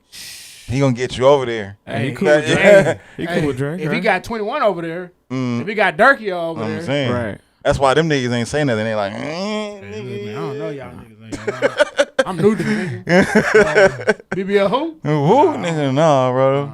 Hey, shout out to Meg on tour with Glorilla. They've Which- been going crazy. Hey, that she finally dropped that Friday song too. Oh yeah, Glorilla dropped That that. was slapping. Hey, some people been saying Glorilla been going crazy on this tour, man. She getting thicker too. Hey, I don't know if y'all been seeing that, but she been trying to tell y'all she thick. The clappers is clapping now. It wasn't clapping before, but the clappers is clapping now. She been eating. Yeah, you can tell she on tour. she been eating. She getting thicker, bro. But yes, man, I've heard all good things. I really want the merch. So, well, I think it's too late for me now. The next stop is in San Francisco. But yeah, so basically everybody who went, bro, they got a dub, man. They got to see clappers and they got to hear bars. Facts. Shout out to Shakira Richardson. She's going to the Olympics 2024. Hey, that's dope. Bro. That's dope. So Shout out, man. It's good to see my Nubian queen out there killing shit. You know what I'm saying? Facts. Like, and she support the smokers, bro. You know what I'm saying? Hey, they say that when you smoke, your lungs is trash, but she's proving y'all different. Well, I don't think she can smoke now because remember last time that's Oh, what that was messed on her up. head though. Yeah, because that's how she missed the Olympics. I think. You're right, you're because, right. That whole situation. You're right. Shout out Noah Lyles too. You know, he also made it to go. So and everybody else who made it as far as you swimming, you running, whatever you doing for the Olympics, bro. That's a big honor, dog. And she a good influence too, cause I feel like I want to put my daughter in track. That's And my, you can be yourself, you know, bro. for Like sure, tat it up. whatever you want to be. Long nails, long hair, it's whatever, dog. Yep. Be yourself. Yep. And then Paris Fashion Week was this last week. Okay. So you've seen people like Serena. You've seen people like Tiana Taylor. Of course, you see the known fashion celebs all there. Hell, even Toby was there with his mom. His mom had the grill real? in. That shit was dope. That's So, tight. Yeah, so you see a lot of. Wait, his mom had the grill. Mom had the grill, bro. That's I showed you a crazy. picture, yeah. That's some stuff Star would do. I for sure see that. Star ain't gonna put his mom in no grill, man. He putting moms in grills, bro. Mom, you never know. He'll put in a hat and a trench coat, but he ain't gonna put it in no grill. shades in the grill. Nigga. Yeah. So that's dope, bro. So shout out to everybody who went to Paris Fashion Week. Will Smith is set to perform at the 2024 BET Awards with new music. Okay. Well, he did show some new music for the Bad Boys. Yeah. the That shit look soundtrack. slapping too. Light him up. Yeah, he started Yeah. getting busy That's on the what bars. Sean. With Sean Paul. Yeah, Sean Paul, yeah, that's a vibe. Yep. R.I.P. to Roy Jones Jr.'s son. He passed away. R.I.P. So prayers and condolences go out to him and his family. Man, that mental check that mental, especially during Men's Mental Health Awareness Month. You know what I'm saying? Like that mental health stuff is serious, y'all. So just ain't nothing. In my opinion, ain't nothing worth taking your own life away. You know what I'm saying? So if you really need help, if your mindset, your mentality, whatever is not right, go seek that help, y'all. It's always help. Even if not from a family member, a friend, go call somebody, a therapist, whatever. Talk to your local, your doctors and all that stuff. Get some help, you know what I'm saying? Because PCP. somebody wants you, somebody needs you, somebody love you. Yeah. And then Pretty Ricky has been touring, bro. That's tight. So I What's know. your favorite Pretty Ricky album? I can't tell I you. only got like 2 or 3 of them. Hey, I can't tell you the album names, but I can tell you the songs. Oh, for sure. Hotline, Grind With Me, Mm-hmm. House, Mm-hmm. Age Ain't Nothing But a Number. Yep. Oh man, hey, Pretty Ricky. I think Hey, that's they the already most, a good 20-minute set. So it's like you can go, you can blend in both those albums, put it in a couple Pleasure Please songs, and that's a good set list. You know what I'm saying? So that's how I judge if somebody's worth watching at a concert. You know, so I would for sure go see a Pretty Ricky concert, and I'm taking somebody with me just so I know. See, they serenading the for me. You know what I'm saying? They gonna serenade it for me. She gonna be off some good Malibu with some juice, some pineapple juice. And then we hit in the room, and then you already know what's going on. So, yeah, for sure. That's just a little juice for y'all niggas. You know what I'm saying? Juice for the juice crew. I'm looking at it right now, bro, and I'm telling you, It's lit. It's What's really tickets? hard, bro. So like Blue Stars is. I'm saying. Playhouse. They got 5 of them on Your there at least. Body, Grind With Me. Okay. Juicy. Yep. Nothing But a Number. Yep. Get You Right. Yep. That's already 30 Shorty Be minutes. Mine. So I mean, Yep. that's just Blue Stars. That's just off the first album. That's the first one. Now look at the second one. On the second one is On the Hotline, Love Like Honey. Come on. Stay. Come on. Up and Down. Yep. Man, I used to be on the phone in high school, middle school, singing these songs to Yo, people. love's like, You know what I'm saying? man, you call bro. a chick on the phone late at night. Come on. You trying to sneak and whisper. Hey, sometimes you just can't even talk because it's too loud if you talk. So you just play the music through your Walkman. Man, I remember being and you 8. put the- Go ahead. I remember being 8. You just threw put the remember thing with me. the I remember being Walkman, what? 18 trying to play Agent. Hey, you ain't heard Pretty Rick Agent number, girl? Age ain't nothing Come but on, a girl. What you number. mean? You only 3 It ain't years nothing older but than a me. number. Come on, you tripping. You say. Come on, ain't about my age. It's because of my age, girl. You know, hey, remember when people R&B groups used to be the singer in the background, nigga talking in the front like that? Oh, facts. Yes. Baby, I Let me know. put this thing on your back. Man, hey.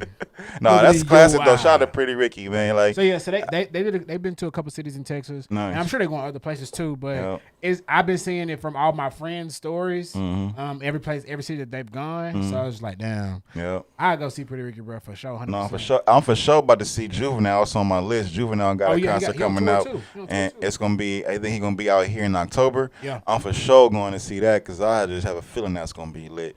Soon as Back to the Ass that come on, but he got other bangers too, like Slow Motion and all that. Roll. Slow Come motion on, for like me. Slow motion for me. 400 degrees. Like I just know that Come concert's on gonna and be do a the vibe. rodeo. Come on, bro. Oh, facts. Rodeo.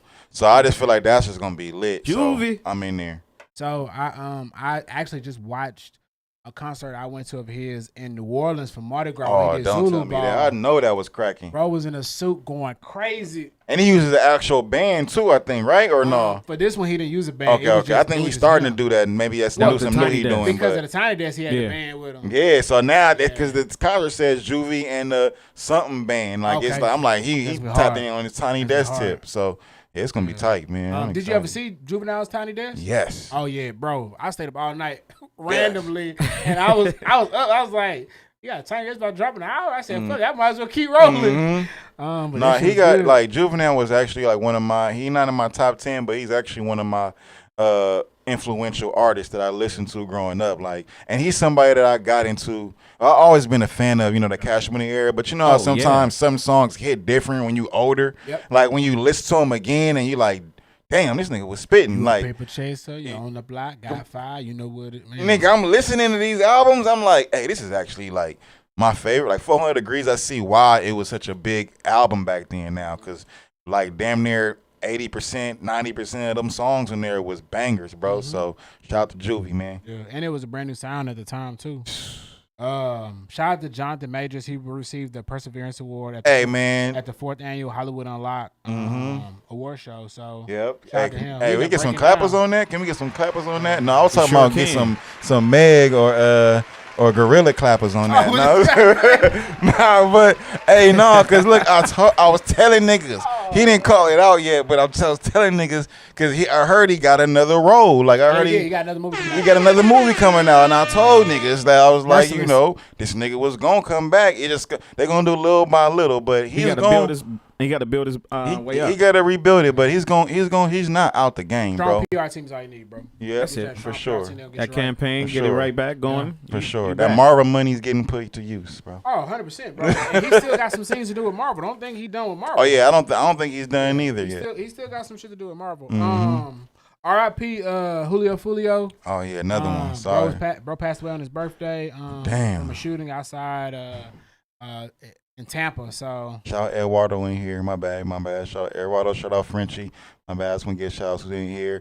Shout out Sean. I already said Sean, man. But anyways, yeah, man, that's RP to him, man. That's just deep. I just hate where shit. I mean, I'm not sure if it's connected to the stuff you was talking about earlier the beef stuff. With the beef stuff, but I just hate hearing that type of stuff, bro, because like rappers really have a dangerous job, man. I'm not gonna say it's like Jim Jones when he was like rapping's more dangerous than being in the army, but I do feel like being a celebrity, especially a rapper, is very dangerous because we talking about things that can get us in trouble. Right. We talk about things that, you know what I'm saying? Everything is trying to be used against you when it's You supposed to feel be me? art. It's supposed to be creative. It's supposed to be just like fun. You know? And Exactly. so when everybody's using everything against you, everything Exactly. you're saying is tough. And from the courtroom to the streets, you know what I'm saying? It's like to the blog, so it's like you always under a microscope. Because we saw here you said, Yep. and we got a murder that you kind of fit when you said you Yep. was here at 5. You know? Yep. It's like, come on, dog. And we seen that dude that you hang out with on your camp on that video, Mm-hmm. and he's actually connected to this.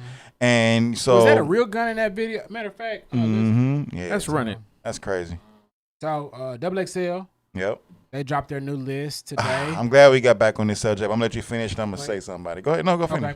Okay. So 17 years of celebrating new talent Mhm. have led to 11 artists that make up the 2024 XXL freshman class. Mm-hmm. Now, if you know me, you know some of these names I have been telling folks about for Mhm. a year plus. Yep.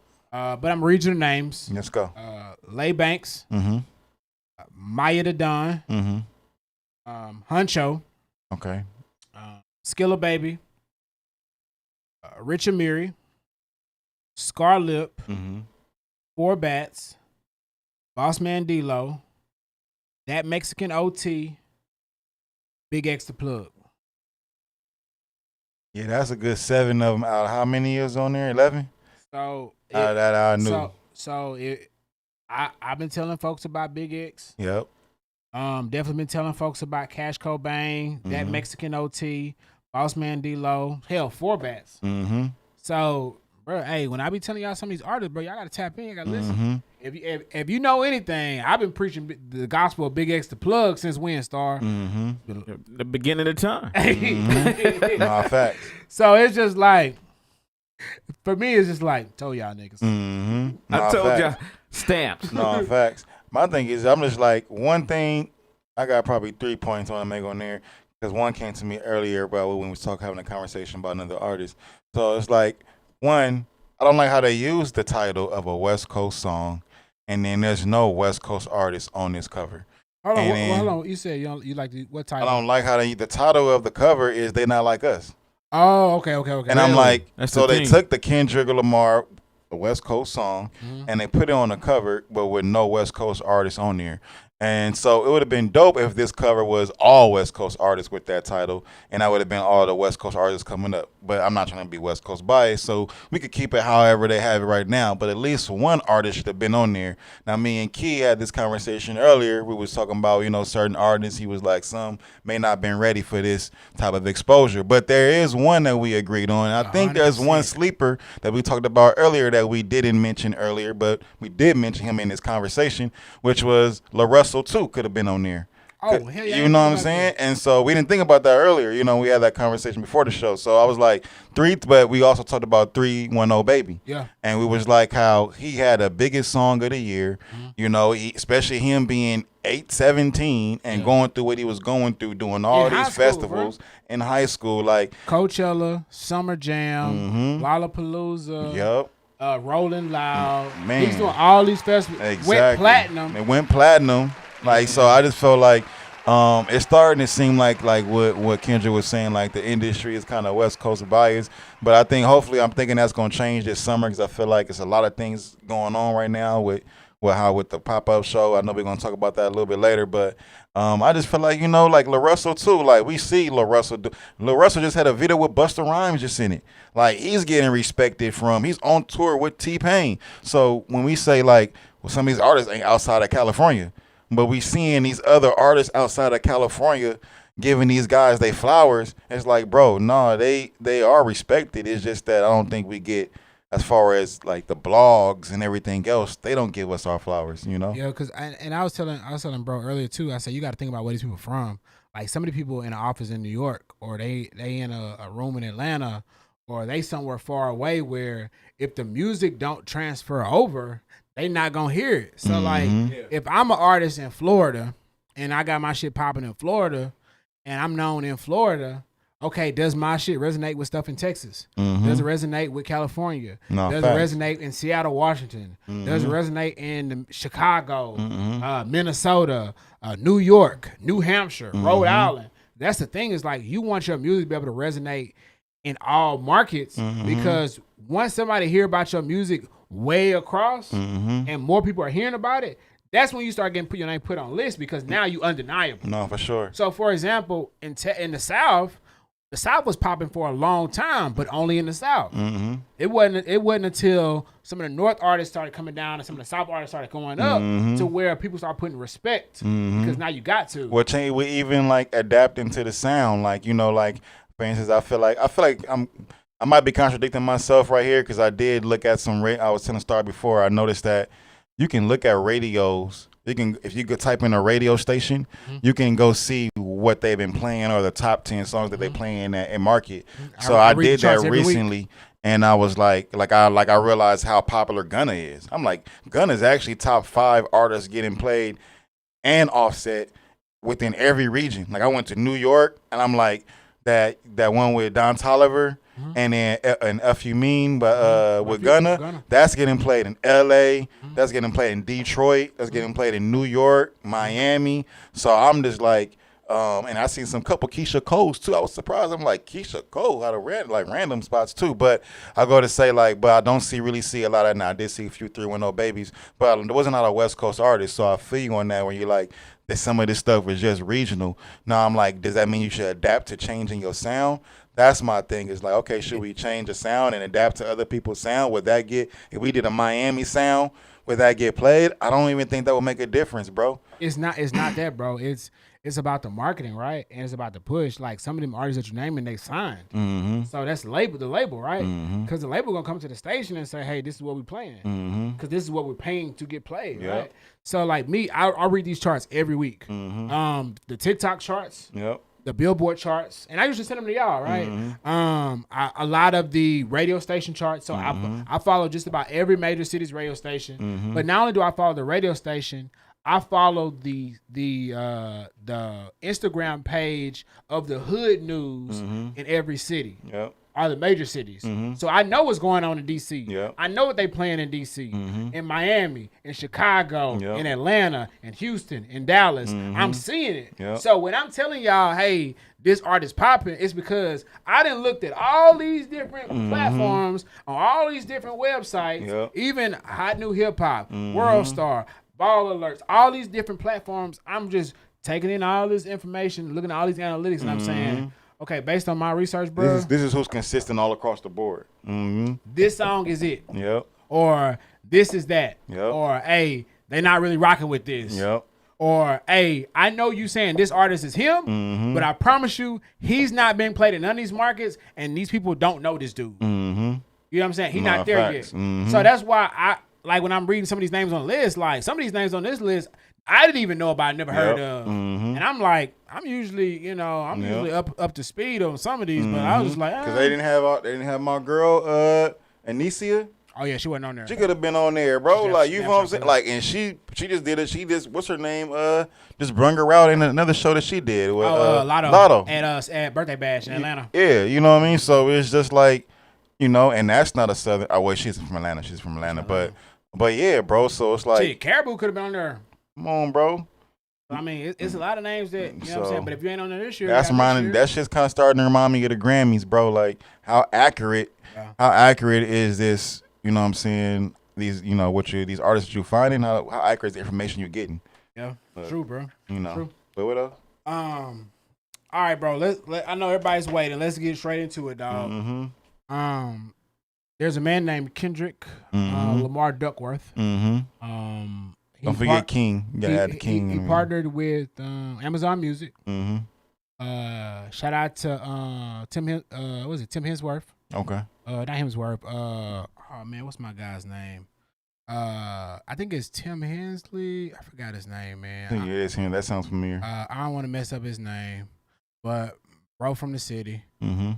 And they put together the Popeye show. Okay.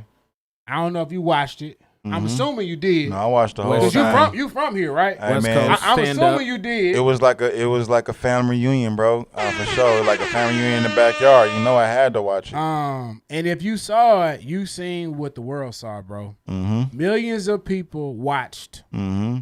and they were amazed by what they saw, bro. The funeral of Drake. I'm not gonna go to that extent and say funeral of Drake. You know what I'm saying? Funeral of Drake. That's what they saying on That's what they saying on the social media. They like Kendrick was literally holla blinging on his grave. Tim Henshaw. Sorry, Okay. that was his name, Tim Henshaw. He's the head of hip hop and R&B at Amazon. Mm. So shout out to him. Is he black man? Hell yeah. Mm. And I believe I'm 100%. I want to say like I'm 99% sure nigga from Compton. Mm. So Amazon got them boys in the trenches. Apparently. Everybody say here they gonna say it's biased. they got They one gonna in be the like, trenches. Hey man, So- we infiltrated. We knowing how to play the game now. Y'all want to play the game? We gonna play the game with y'all niggas, bro. Bro, Talk to these no niggas, lie, bro. no Talk lie. to 'em, bro. When I saw bro and I saw he was from Compton, I said, y'all cheating. Yeah, dog. you see Y'all DJ cheating. Head. You see he got a new show now with Gina. Oh, yeah, You know what I'm yeah. saying? Like now, and Head got 2 shows now. He over Nah, here he looking like back to Stephen back. A. Smith, Yeah, he bro. like He got PlayStation, got got the. popping. He literally back to back. You know, so it's like hey man, we infiltrating. We like okay, we gonna figure out this way that we gonna get this shine. Either way, you have it. You feel me? So getting back to it, bro. Mhm. I was checking something real quick. You good? Getting back to it, dog. Yep. DJ Head comes out first. Okay. I'm gonna read you some of the artists that Head brought out. Yep. Let's do it. Let's give them their shine, man. Yeah, because I definitely want to get they shine. Rumble. Yep. And if I mess up any of these, you know, I'm not from here, so I don't Hey, we know. here I to got you. correct. No, so we got yeah, you. We please got correct you. me. Forgive me. We got Rumble. you. Yep. Ray Vaughn. Yep. The Cuzzo. Shout out to the Cuzzos. Shout out to the Big Cuzzos. INDO, my dog. Mhm. Rucci. Rucci. Yep. Jason That's my Martin. dog. Okay. Wilder the Jason Sensei. killed that shit. Who that? West Side Boogie. Westside Boogie Zoe did his thing. Osama. Yep. Kalen for real. Yep. Bino Rito. Yep. Blue Bucks Clan. Did that thing. RJ Mr. LA. Yep. OGZ. Yep. And then man, they came out with Tommy the Clown, dog. Crumping on y'all niggas, man. Whatever I say. Hey, Bring it back. hold on. Whoever did the mix for Tommy the Clown is cold as hell, dog. Man. That mix that they had when they was bruh, cold. Bro, they did it for Little Saint, bro. That was really out there. That was really out there They killing damn shit. near resurrected Chris Brown from the movie. For sure.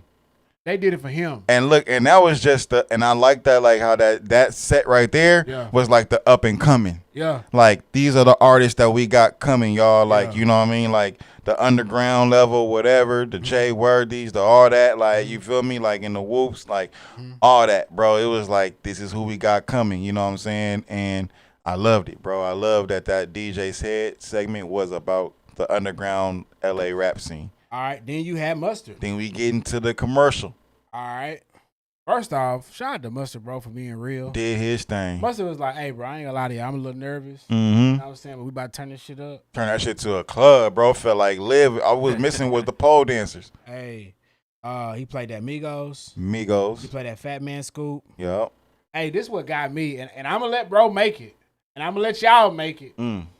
But, you know, he did have to play Juvenile to wake it up a little bit. I ain't Okay, gonna lie to okay. you. He played it back to the ass. Oh yeah, he did do his The thing. room woke up. You gotta do that I was every like- time. As a like- DJ, that's y'all go to. That Hey. gotta be y'all go Hey, to. you always got to sprinkle a little salt in there. You know what I'm sure. saying? That's that seasoning. When you Yep. sprinkle it. But I'm going to let y'all have it, though, because it's real West Coast. Okay. But I just wanted that to be noted that Yeah, he had to play he had to a little play it salt south, in there okay. to season it up just a tad. Okay. All right.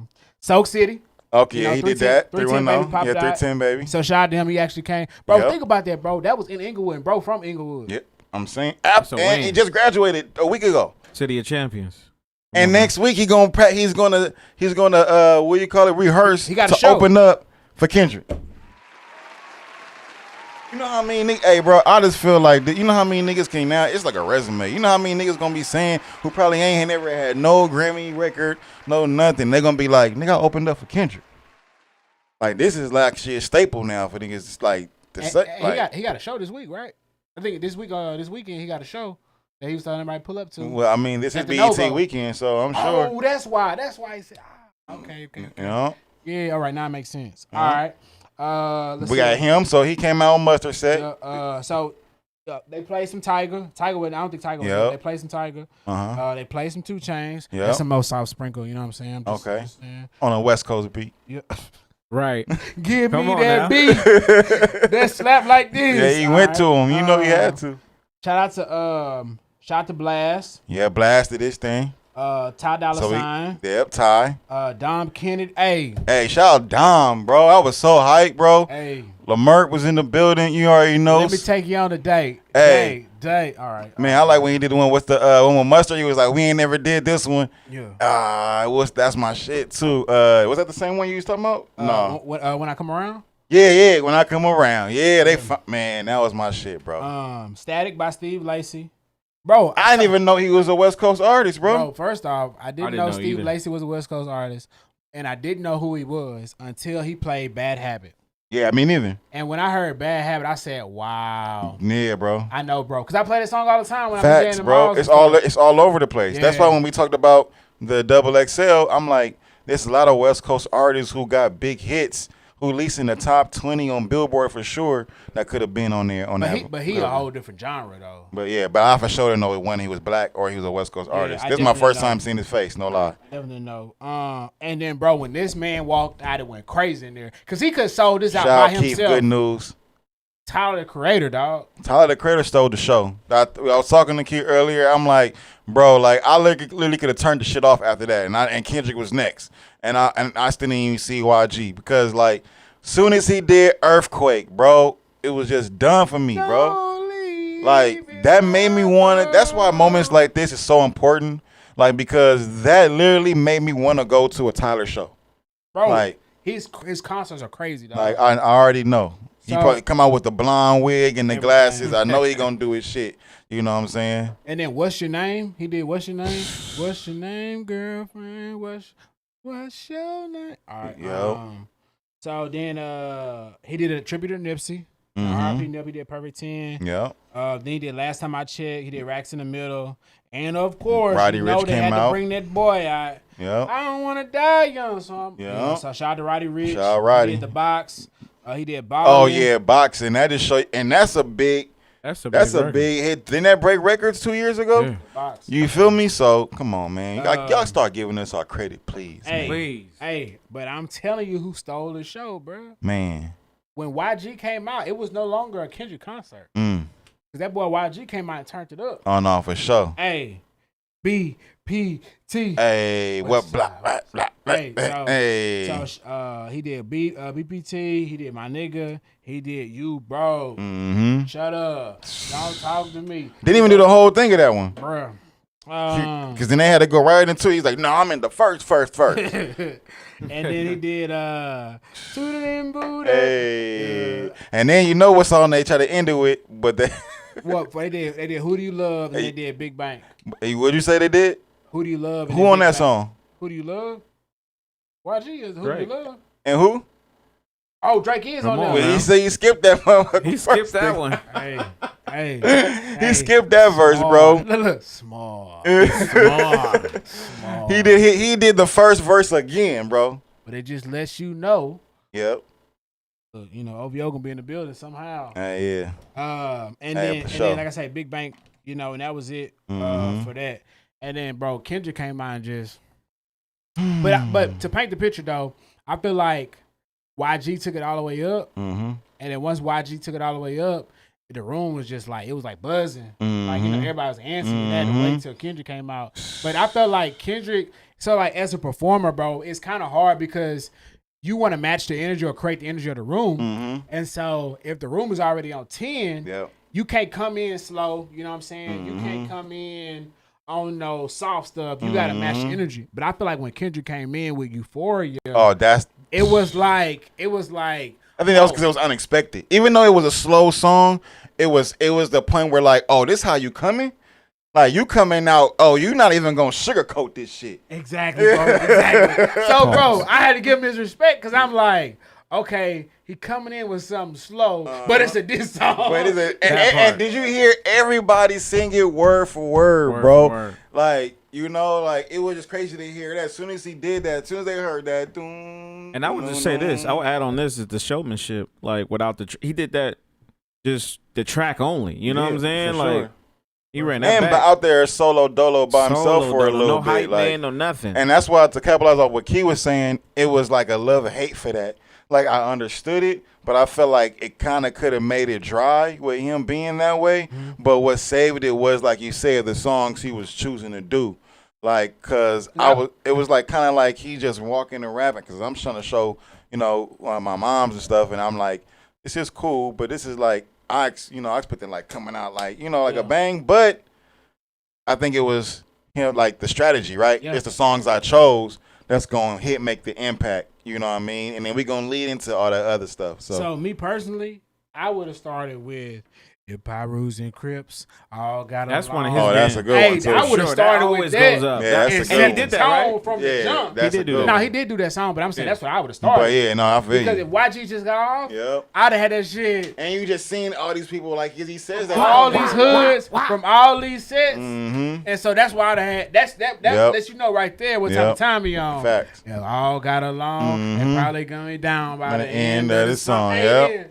Yep. No, that's lit. No, hey, I'm telling That's you. why I keep about to A&R my next project, And y'all. start- Y'all already know. Yeah, Start you already know know this. When it comes to set list, bro, I put together the best set list, bro. You feel me? So got he that did year. Euphoria, he did DNA, which was dope because DNA was just like, bro, it's in my blood. Like I'm really gonna take, you know what I'm saying? Yep. Element, all right. Oh yeah, when he did all right, that shit. I would have did all right before Not Like Us, low key. We gonna be all right. You know what I'm saying? It's like that vibe. Yep. And like, nah, like we gonna be good, bro. I promise you. Yep. And then hit him with the. I just like I feel that too, but I did like how he used Levi's 100% Dre. with Dr. Like Dre. wait, Dre, you ain't got nothing to say? Oh yeah, I don't take nothing away from that, but I'm saying Like, Dr. but Dre wasn't there, but Dr. Dre wasn't there. Yeah, I like would've- that would have been For Swimming sure. Pools, Money Trees, Win, King's Dead, 616 LA. I'm glad he did King's Dead because y'all know that's my shit. Yeah, Meet me with that bullshit. And then I think we had just talked about that and last that's what's week. crazy is because if y'all notice that transition, he went from King's Dead to what? To 616 LA. Okay, and then what is King's Dead he's saying? Yeah, and King's Dead he's like, miss me with that bullshit. He's like, you're not a gang member, you're a tourist. Like, and so it's like to me it's like you're not from here. Like, you know, so he's already telling you like he's getting like subliminally like this is what I'm about to turn this show towards this nigga. Like, you're not from out here, you're a tourist. And to go from that song into that song, that shit was crazy. So then he did Collard Greens, Schoolboy Q. You know, That he shit did was Collard tight. Greens. He did that part. King Kunta, Mad City, Humble. Then he did Like That. Then Dr. Dre came out for Still I Dre. wanted like that to hit harder, man. It was good, but it still didn't give me that. He ain't Maybe put it- because Future wasn't there. He ain't put it in the right spot. Man, because Hey. like that could have hit way harder than the way how it Hey. hit. If he would have did Humble, then Still Dre, then California Love, then do Like That and have Dr. Dre interrupt him during Like That and say, hold on. I think I see some dead people type shit. Oh, and yeah. then did it. Yep. But I mean, as is was fire. No, for sure. I had to give him that. Bro, low key, bro, going back to Mustard said, bro, I was in the grocery store buying groceries. And when a YG part was on, bro, I'm turned up in the grocery aisle, bobbing my head. I'm damn near sea walking in that old type shit. I'm just elbows up in the grocery aisle. Man. Lady looking at me like I'm crazy. I'm like, shit. She think you doing a TikTok video and shit. She like, this nigga I don't know what steps I'm doing. I'm just doing anything. throwing up just random signs and Random shit. signs in that motherfucker. Crypto corner, crypto. Like, So, but anyway, he still Drake, California Love. Of course, Drake introduced the Not Like Us. Mm-hmm. So he did the Not Like Us twice, froze it, and then he did it a third time. We didn't do that first time when he froze it though. You seen do you believe that was really what he was doing, what they say he was doing, Aimed at Drake when he was doing the Drake dance? or do you think that was just a random move he was doing? Well, I'll tell you this. I will say two things. It could be either he was doing the Drake dance. Because he is very playing, subliminal. Correct. I mean, even what he wore, right? People were saying he had the Tupac fit on. And then they were saying it was a Hotline Bling fit on. I'll be thinking like I ain't gonna lie. You be overanalyzing. Hold what you said. I don't want to steer off what you're going, where you're going. Okay. But I be feeling like you just said, bro. Like sometimes I be feeling like some shit be a reach. I'm like, y'all niggas, y'all niggas really be doing pulling shit out. Hey, you see, he wore and he wearing the chain and the this and this. Oh, you know that meant this and this. Like, so I'm like, damn, could it be? You know, like so, like the Hotline Bling dance. I'm like. It could be, but I'm like, or are we just overanalyzing this situation? Like, maybe he just doing a random move. Well, the people of New Orleans are upset because they said he was doing the Josephine Johnny. What the fuck? Exactly. So, hey, I'm just letting you know. Again, this is me knowing these reasons. Mm-hmm. So when I saw that, I said, oh, yeah, they mad down there. Huh? It's like, yeah, he's doing the Josephine Johnny, blah, blah, blah. I said, I don't know what dance he's doing. Yeah. But he did the Not Like Us twice. He stopped on the A minor line. Yeah. Then he did it again. And then I think he did it one more time with Mustard, right? Yeah. And then he brought out everybody on the last go round. I personally thought he was going to bring everybody out the first time before he performed it. But I like the way he did it as far as he kind of built it up and then brought everybody out towards the end. So it was dope. And then, like I said, he brought the dancers out when he was performing some of the other songs. So that was cool, too, to see some of the dancers come out. But, yeah, and then they took the picture, bro, and made their history with all the photos that they took. You know, one of the most watched streams, one of the most watched live streams on Amazon Music. I was wondering what the number. I never researched that yet. I was wondering what the numbers crazy were. Numbers, bro. I remember seeing them. I don't remember. I think it was a wild number though. So it was dope, dog. To see that, dog. Yeah, no, for sure. That, and then to be in the city. Yeah. And so I remember DJing on Saturday. Everybody kept saying, "Hey, do you know where they filming the Not Like Us music video?" So they was in Compton at Tams. They was in like the neighborhood. Then they was at the courthouse. Yeah. So they was in some different spots. And then they had every game you could think of. Yep. Artists too. I seen it was a lot of people, like even people that I wouldn't think, like Baby Stone Gorillas was there, and then I seen what's the other one that's from Compton AV was there. Like it was just it was a lot of people. Was it YG, Jay Worthy, like, you know, like it was like that's what I mean. Like it seemed like right now there's some unity going on right now, and I know that they did something like this before when kind of Snoop and Game first kind of came out, and they were trying to get all the West Coast artists to be on one accord. Yeah. And even though they were the West Coast Conference, and even though they were, it was I feel like it was kind of too late because most of those guys were already older, like you know. So that it was like the youngest one there was probably gonna be Game. You know what I'm saying? And he was already like in his early mid-20s, so whatever. So you know, Snoop already in his 40s probably by the end. So it's just like now to get to where they at now. Where it's like now we getting the youth involved. I feel like this is the smart way because now he's like grabbing different generations of West Coast artists, and I think it's gonna. All we gotta do is continue to share it and spread it. And even Snoop said, Snoop's like he the king of the West Coast. Right? Oh yeah, and I agree, bro. I definitely agree that's where we at right now with this because. I even seen somebody else say he the king of the hip hop right now. I think it was Joe Budden or somebody. I forgot who it was. But they saying right now he's officially the king of hip hop. So let's talk about it, bro. So I remember when Kendrick first came out, dog, and this is the same. This is how I felt about LeBron as well. When LeBron first came out, it was the next Michael Jordan, future of the NBA.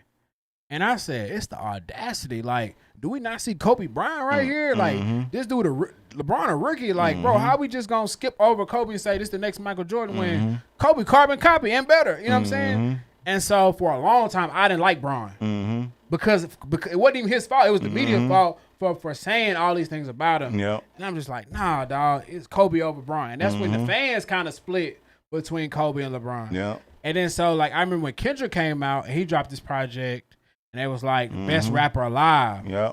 And I remember They people. was comparing it to Nas's Illmatic. And I remember when people in the South was like, hell no. Mm-hmm. Do you not know who Lil Wayne is? Because remember, Lil Wayne was the best rapper alive. Mm-hmm. And The best rapper alive and since then the I best remember, rapper like, died. a year later or so, when Kendrick dropped Mm-hmm. his, they were like, okay, Kendrick's the best rapper alive. I'm like, huh? Like, this dude, I ain't heard nothing from bro. Like, I was like, the album good, but I ain't heard enough from bro. One album ain't gonna make you the best rapper alive. No, for when sure. Wayne's still breathing. And so, Kendrick kept putting out bodies of work. So I will definitely say 100%, bro is got West Coast on lock. You don't have a bigger artist bigger than him on the West Coast. Yeah. You can make some arguments as far as stats and numbers, or some other people, but like Yeah.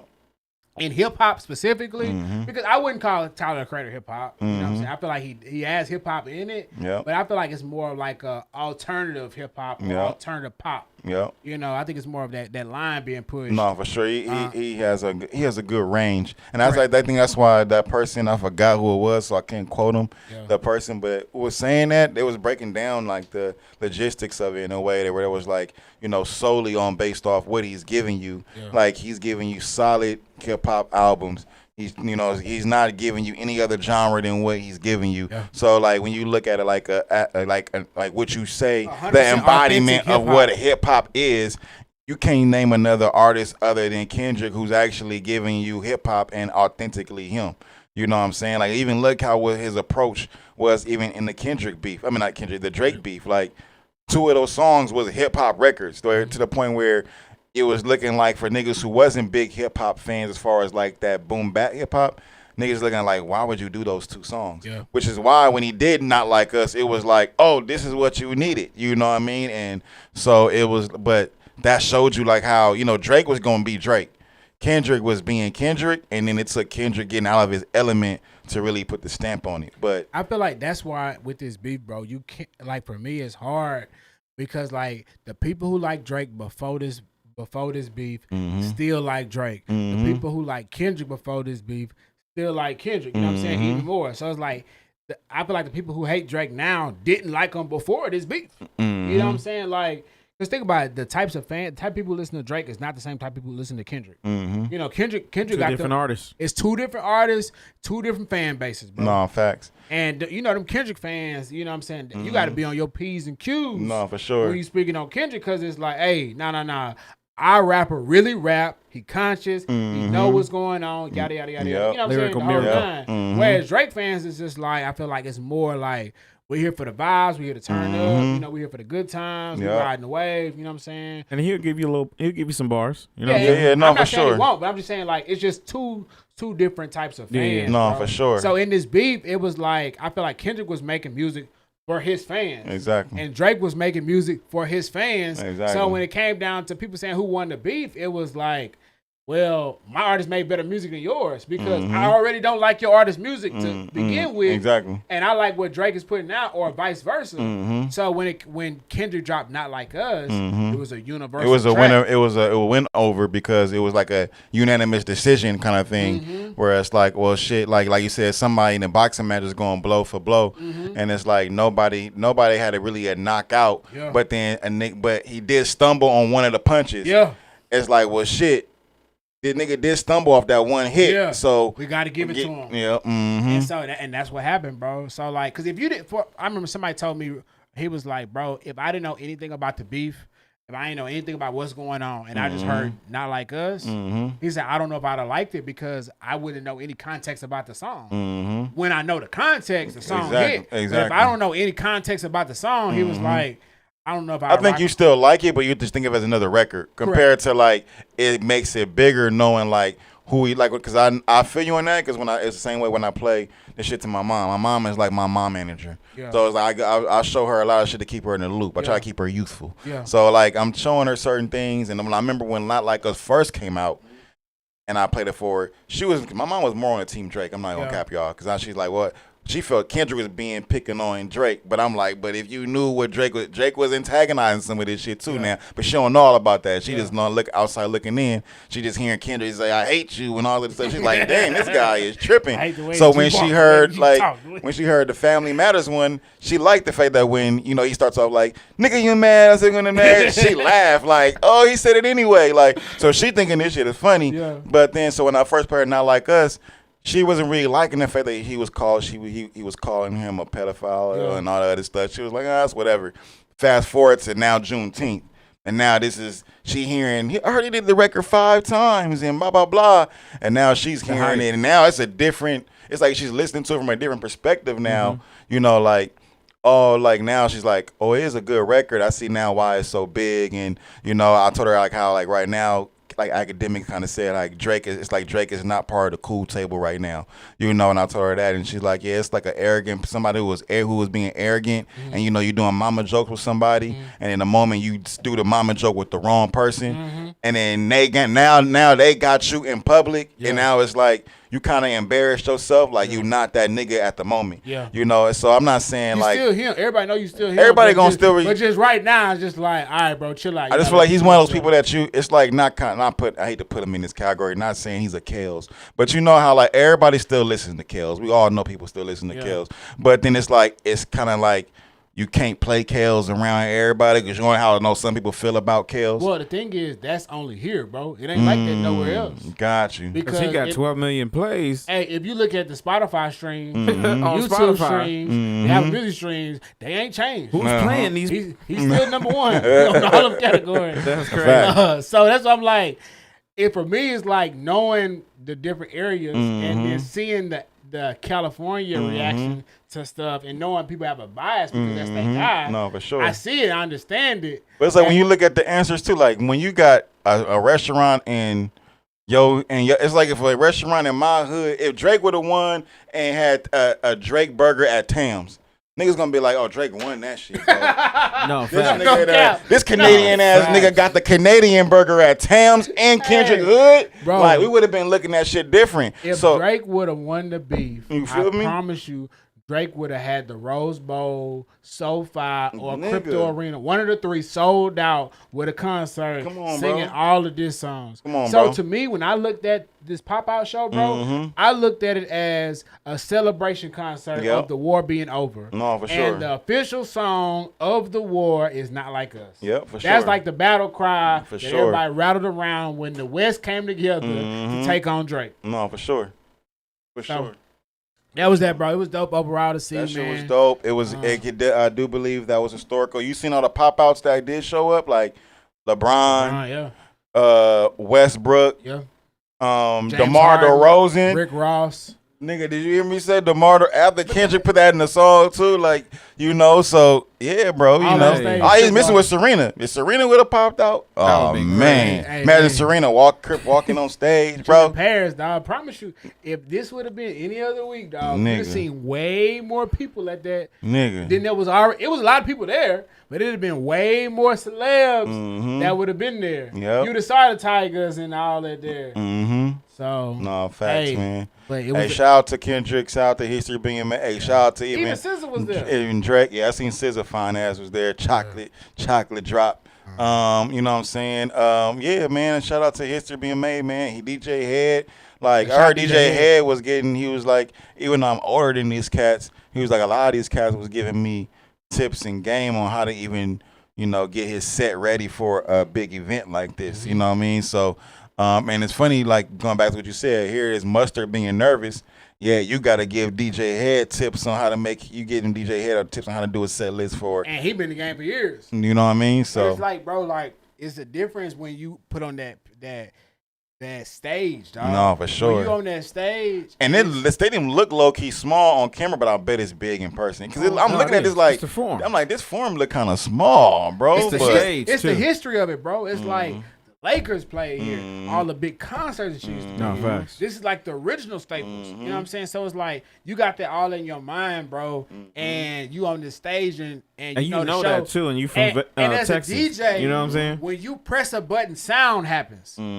So if you press the wrong button, not just sound, bro. You create waves, bro. Bro, one song can change the whole temperature of the room. Facts. So think about it, you got a whole week to figure out what 10, 15 songs am I gonna play. Now, speaking of that, like as I was listening to like Mustard's set list, I was wondering, even DJ Heads, I was wondering, did they put that? That's a question that I want to ask Mustard, man. We can ever get you on this show, bro. You know, I would love to ask you this question in person. You know what I'm saying? We're going to bring that to fruition one day. But honestly, like, I just wanted to know, like, when you make a set like that, right? But you can give me your input because you a DJ yourself.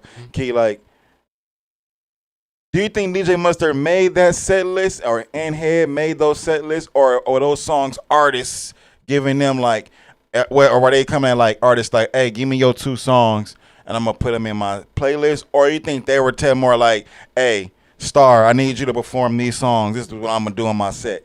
You know what I'm trying to say? Like, were they telling them artists, like, this is what I'm going to do on my set? Or were the artists telling them, like, this is what we should do on your set? Like creative control. A lot of times it's the DJ, bro. Mm-hmm. The DJ gonna say, DJ gonna have creative the DJ control. gonna make everybody send, either the DJ gonna select the songs or the DJ is gonna receive the songs from the artist. If it's a show like this, the DJ 9 times out of 10 is gonna pick the songs. I feel like more or less. I feel like Mustard probably more or less. Yeah, I feel like both of them. You're right. Because Head could have did the same thing. Like, nah, do these. Because with Head, it was based on the artists I have. I'm gonna pick their biggest song. That's what I was thinking. So with Mustard, it's different because with Mustard, these are all my songs produced by me. Facts. With a couple of them sprinkled in, just to add transition points. Facts. And so, like, when you doing a set like this, you got to keep the energy at a certain level. And if you're going to bring it down, you can't bring it down too low. So your lowest point, you want your highest song after that. Yep. And then at the end, you got to have a climax to it.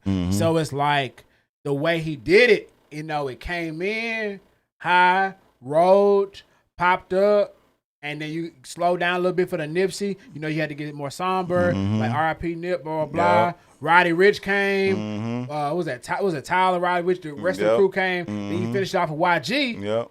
Okay, boom, we up there now. Yep.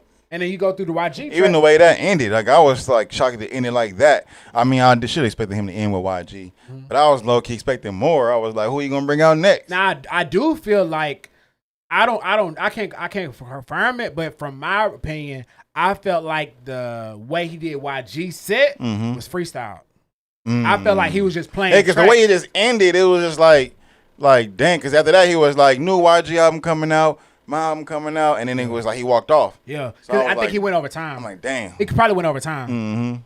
Because I don't think YG was supposed to do that many songs. Oh, yeah, you're right. I think that's probably what happened. That's why I said I think he freestyled the YG part. Yep. I would love to ask him that, but I think that's what happened. Because I'm like, I just feel like it could have ended it a little. When they doing the set list, I know for sure they didn't give YG that much time to do all them songs. Especially when they gave everybody such a 2. Everybody else got 2. You know they what did I'm like 4, 5. So, but yeah, bro, like I feel like from DJ Head's perspective, it was a little more complicated because, bro, you got that was a lot of artists. You got all these types of groups. Yep. Then you got like he said, he had to have a conversation in rehearsals of, hey man, you know who's perfect we can ask too, man? Talk to your girl at the Cuzzos. Oh yeah, I can ask. Just ask her, like, hey, when y'all did that set, how was it when y'all? Did you give him those songs, or did he tell you what songs? You know what I'm saying? Yeah. Like, that'd be good information. I was so happy, bro, to see them on that show, bro. I thought it was dope. Yeah, shout out them. Shout out every artist that was on that set list, man. It was good for hip hop. It was good for the West Coast. Yeah. I love it. I'm excited to see what's going on. I did see YG. I finally announced a date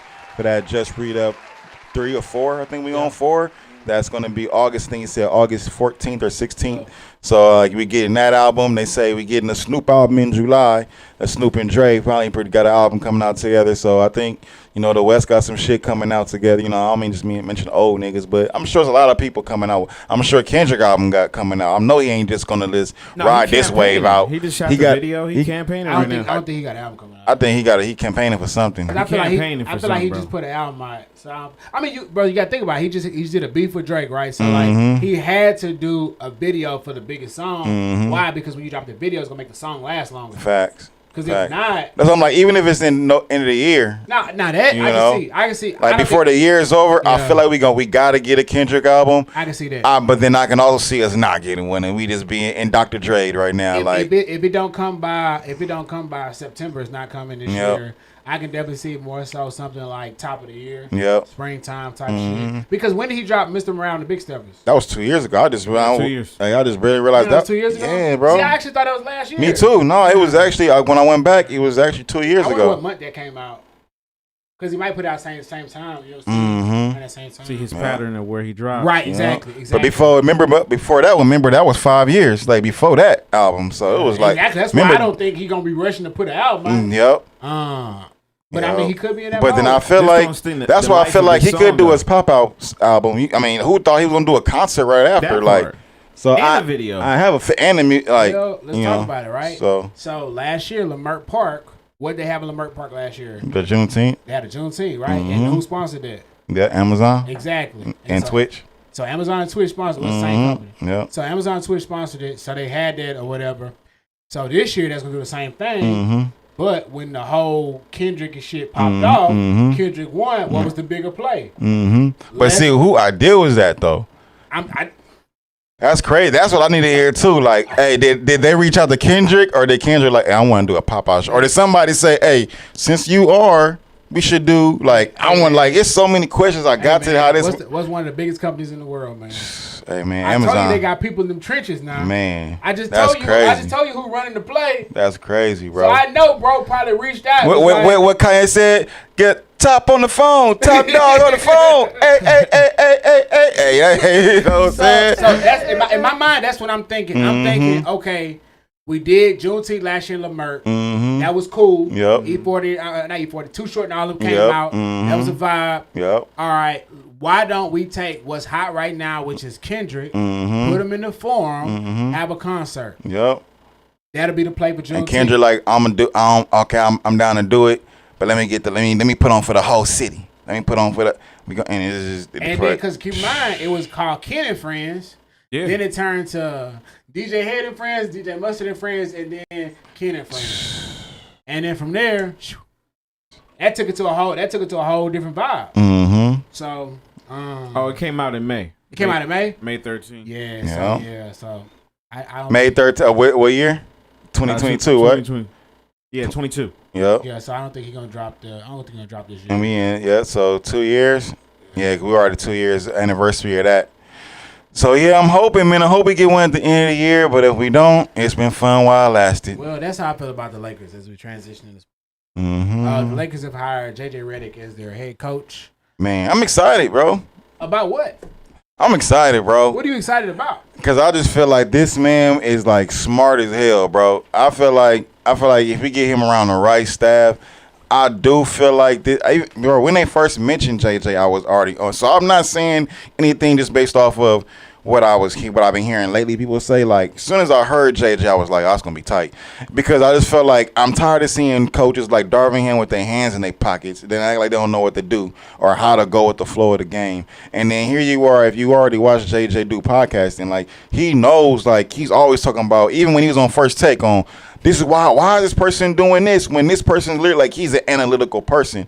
And so especially when me already knowing JJ Redick was analytical, I knew that was going to be a play. And then I heard the introduction today, and Lakers was talking about this is, with the whole new CBA, I guess, rules or whatever it's called. They were like, you got to build from within. That's why they big on that. And so they're like, we got to make sure like our player development is good, and the only way we can make sure that's good is by analytics. And you think about any coach that they could have got, yeah, they got coach experience, but do they have IQ and analytical experience? And that's my thing, is like, I think we're trying to get ahead of where the game is going. And as a person like JJ Redick, who can now watch film, tell you like, hey, AD, you shoot 75% from this spot. You got to get to this spot more, compared to a coach who's just like, we just got to keep shooting. So this is how I look at it, bro. It sounds good in theory, but it's that pressure. No, for sure. Can you handle that Lakers pressure, bro? No. When you the head coach of Los Angeles Lakers, that's going to come with expectations of, I want to win right now. Darvingham, first year, went to Western Conference Finals. Second year, won the in-season tournament and got put out the playoffs, right? Yep. Okay. That's 2 years. Mm-hmm. Everything he did in 2 years, and he still got fired. Mm-hmm. So JJ Redick, I don't think has a lot of coaching experience. Mm-hmm. Has he ever coached before? But you see what they giving him? They giving him 4 years, so they giving him room. They know, you know what I'm saying? Like even with that, everybody get a 4-year contract. and even with Darvin Ham, like with Darvin Ham, they got him for. They thought he was gonna be a player's coach, but this nigga ended up getting coached by the players. Like, bro, because it goes to, can you lead that locker room? Can That's you what get I'm people's saying. buy-in? Mm-hmm. So everybody love to say JJ Redick, he's for the players. He used to be a player. He's smart. All that shit cool. But when that pressure hits you, hey, what Mike Tyson say?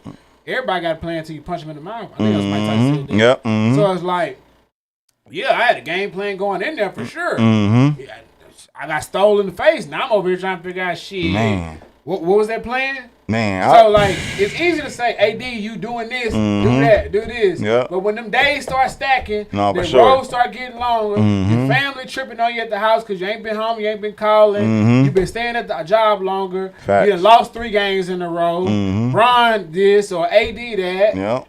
Now they asking you, hey, blah, blah, blah, blah. Look at Monty Williams, bro, over there with the Pistons. Yep. 1 year, he already gone.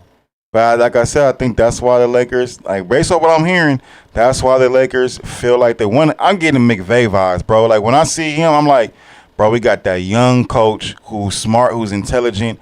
They could have got Sam. Who else we could have got? Sam Cassell. I guess they say nah, bro. He too old. He not. Yeah, I know that he's locked in with players, but some of these other coaches, the only good coach they could have chose would have been a good Monty Williams. But I feel like he didn't want to coach. I think it was bad timing, and still he don't have. And he don't know analytics, and I think that's big. I think they really wanted somebody who was gonna be fucking Doc Ock out there, like who's gonna just look at every game and break down like, hey, Bron, you're a 46% 3-point shooter from the corner. You should do that more. Like, I mean, he would have been a great assistant coach, I think. no, yeah, for sure, Assistant head coach? for sure. But head coach? Yeah, I like, as a Lakers fan, bro, I want somebody who know what the hell they doing. man. And I feel like we've had people who know what the hell they doing, but had a bad support. They're talking about having Rondo be the assistant head coach. Like one of the assistants. I know they talking about Scott Brooks too. They said they want to get vet coaches around him, and that's what I'm saying. It's just like if they do that, I'm not mad. And that's what I'm saying. It's like, imagine like Bron. Okay, Bron got a strong IQ, but Bron can only do so much in leading the team. He's still gonna need some shooters, right? So it's like that with him. Like you just get as long as you get a Professor X, a strong eye. Like Professor X is the smartest X-Men, right? But he can't do all these things by himself. He can't do the physical He stuff. gotta get Wolverine. He gotta get the Cyclops. He gotta get Storm. So I think that's what it is. It's like JJ Redick. They know like he's the perfect person to build around as far as mindset and the player experience, and he's youthful to connect with both the young and he's connected with the vets. I just seen the video where Pat Bev was like, they asked him like, who'd you grow up listening to when you was getting in the league? He was like, oh, I watched nothing but JJ Redick. JJ Redick is tied to Duke, to Coach K. I watched so him, bro. it's just like that's what I like JJ Redick as a player. I liked him as a person, a commentator. I was a JJ Redick fan, bro. Exactly. I watched him break them records. Dude. But like when it comes down to coaching my team, I need to have some type of experience. But the nigga got resources, so I feel like that's my thing. Is like rings. I don't need no resources. I need some rings. But I think any coach you put also and bring it back around. Got clout, nigga. I need currency. No, facts. And it's like, but I think anybody, and I think what break it down more to this level too. I think anybody would put in this seat. Yeah, it's gonna get that same hot seat, but at the same time, I don't think anybody putting this seat gonna win a championship next year, because it really come down, like you said, to the roster. He could have like Steve Kerr got lucky with his roster. So this is my thoughts on that. So the Lakers, I'm assuming, going after Bronny. All right. Yeah, man. You can't get a new coach and Bronny, bro. You got to pick one. Yeah, facts. So it's like, bro, like I know what Bron want, but I'm like, bro, we can't do both. We can't take a rookie coach and then go get Bronny somebody we don't know how he's gonna turn out and waste that pick. Because now Bronny did so good in the combine or whatever, that it's like he might go first round just to a team that want to pick him up. So I seen a picture of the Boston Celtics was like, had Bronny tied up, like, you know, should they get him for Dallas you know? talking about Hey, no, but I actually see him in Dallas. Now, I could see him in Dallas. Yeah, but that's the thing, bro. It's like, okay, are the Lakers gonna try and trade up to get him? I heard they don't even really care. Well, Bron is saying certain things, but the thing they is, don't. Bron put the pressure on the organization. For sure. Because he said, "Where my son go, I'ma go." But I heard he don't even care about that. Like I heard they said, like I think Rich Paul spoke up for him. Was like Bron said he doesn't like, just like how he was telling people. Yeah. Everybody keep thinking he had something to do with the coaching hire, but Rich Paul been saying the whole time for him like Bron has nothing to do with this coaching hire. Listen, man. But like, hold on. Hey, if some shit came down with you, bro, Juice ain't had nothing to do with that shit. I promise you, bro.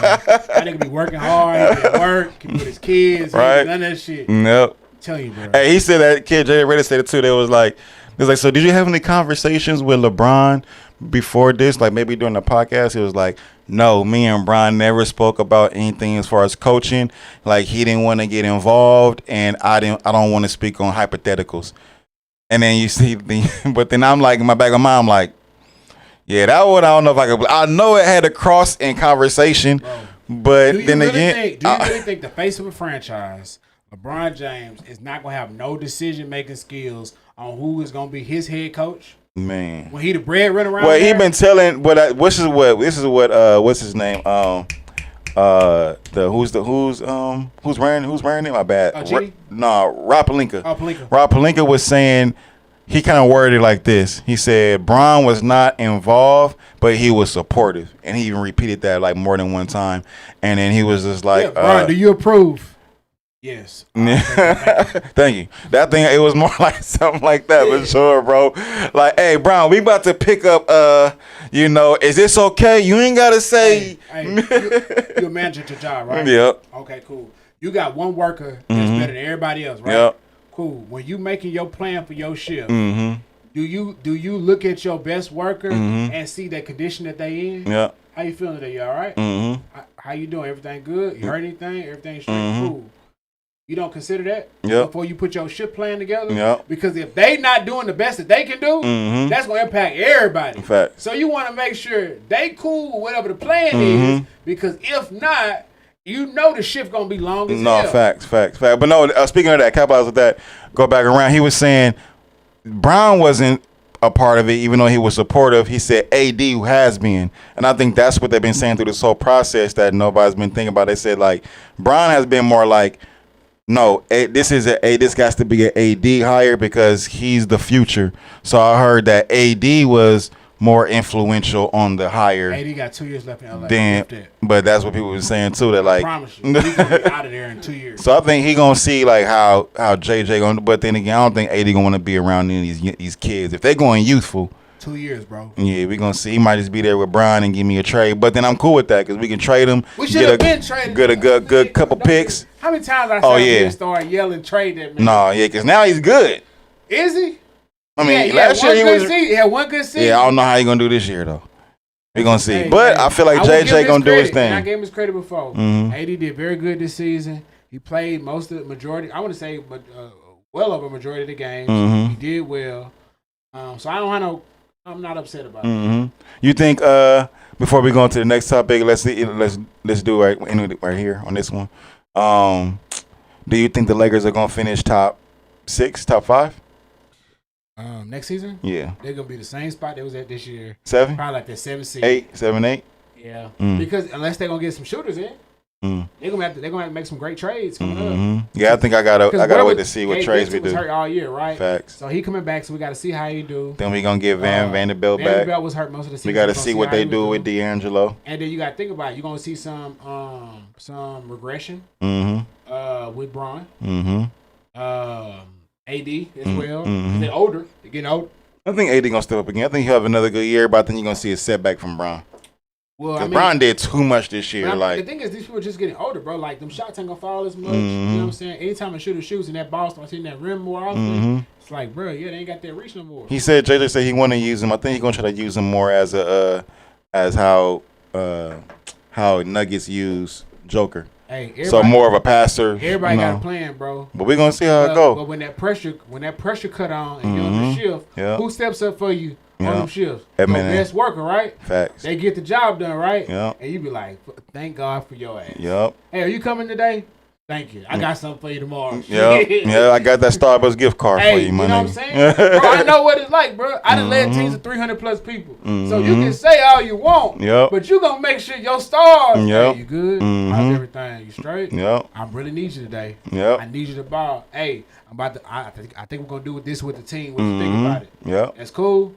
How that's going? Matter of fact, let's try right now. Let's see how it's impacting you. Yeah, I think it's gonna mess me up on this or that. All right, what can we do to fix it? Okay, bet. All right, cool. You down? You get all the good people buy in first. Then you roll that shit out with the team. No, facts. That's management 101, bro. Facts. No, I think I'm one of the ones that believe in it. I trust, how they say in Philly, trust the process. I'm trust the process a little bit, man. But we're gonna see. Hey, in LA they trust the payment. No, for sure. And the payment come from them seats being filled. For sure. And they come from wins. For sure. And not only winning, but winning with flash. Yep. Showtime Lakers. And you know for sure JJ is the third star on that team. You know they about to cut his JJ. So, all right, Angel Reese balled out against she did. Caitlin Clark and got a dub. Yep. Did she get a dub too? A triple dub or a dub too? No, she got a dub. She was 25-16. 25-16. So she definitely. There you go. Yeah, she got a double. Yeah, they was losing. She brought them back at the end of the game to win. Okay. So shout out to her. As we know, we talked about last week, the Celtics got a dub as far as they won the NBA championship. Yeah, we hate to see it. And then outside of that, bro, you know the Ryan Garcia suspension. There's so much controversy going on with that, bro. Man, I heard they even took back the win. Like, you know, I heard it's what they call it? The purse. No. The record now is a no contest. There we go. The fight was considered a no contest. Yep. So Haney is quote unquote undefeated still. And then Ryan still got the one loss. So basically Ryan suspended for a year. But they retired after. Didn't he say he retired? Yeah, but they don't mean shit, bro. But he said that before that information came out. So I think he was only saying that because he was mad. Hey, half the shit Ryan said, you just gotta ignore it. No, for sure. So Ryan goes suspended for a year. So Haney is like, hey, he gonna take some time off, and then whenever he come back, he gonna fight Ryan when he come back. I'll tell you right now, bro, it's so much coming out from this this whole steroid thing because they're saying it was Starreon, and people are saying like, well, how can you say he tested positive for Starreon when they don't even have a test for Starreon? And then some people are saying, well, the test that whatever was the sample that was tested for Ryan was negative. And then somebody went back and tested it again, and that time it came out positive. And then somebody was like, the hair test was negative. All this different controversies coming out of this. So now is Haney saying he would have been making more money. He'd have been doing more had he not been cheated and actually won the fight. The fight was clean. So now do they even get paid? So they took the winnings from the fight. And they give it to Haney or give him 10% or something like that. They're gonna give it to Haney. I think they're gonna give it to Haney, and then they're gonna tax it or whatever. They're gonna give Ryan a fine. But Ryan made hella money off the fight just betting on himself. So it's like, all right. Shit, is he gonna have to get that back too? Shit. But a lot of the people who betted on the fight, mad because they like if they changing the purse for them.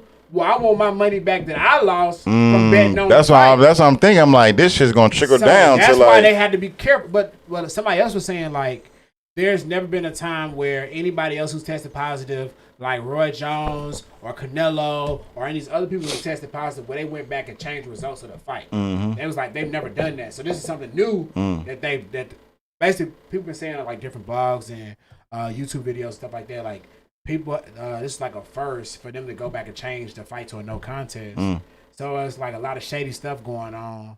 So I'm interested in seeing how this plays out and what really happens. But I mean, I think it should be cool overall, man.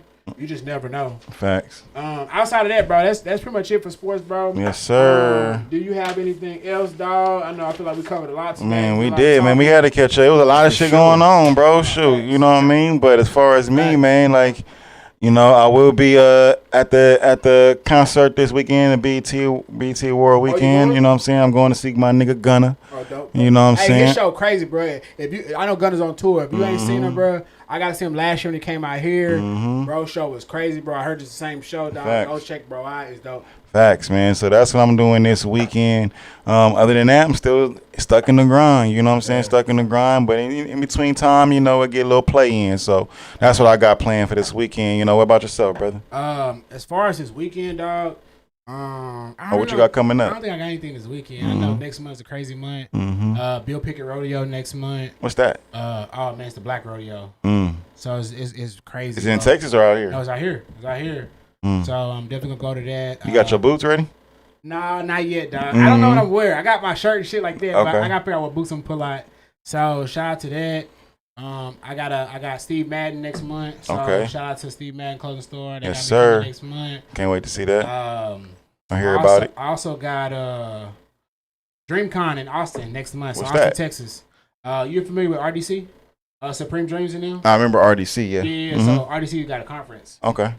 It's an anime and gaming conference in Austin. So That's gonna dope. be dope. I'm hoping Kai pull up. That'd be dope if Kai and them pull up. That's tight. But that'll be that weekend of July 27th in Austin. So Austin, I'll see y'all out there. Damn, so you're going to go see that, and then the next day you're going to go see Wolverine.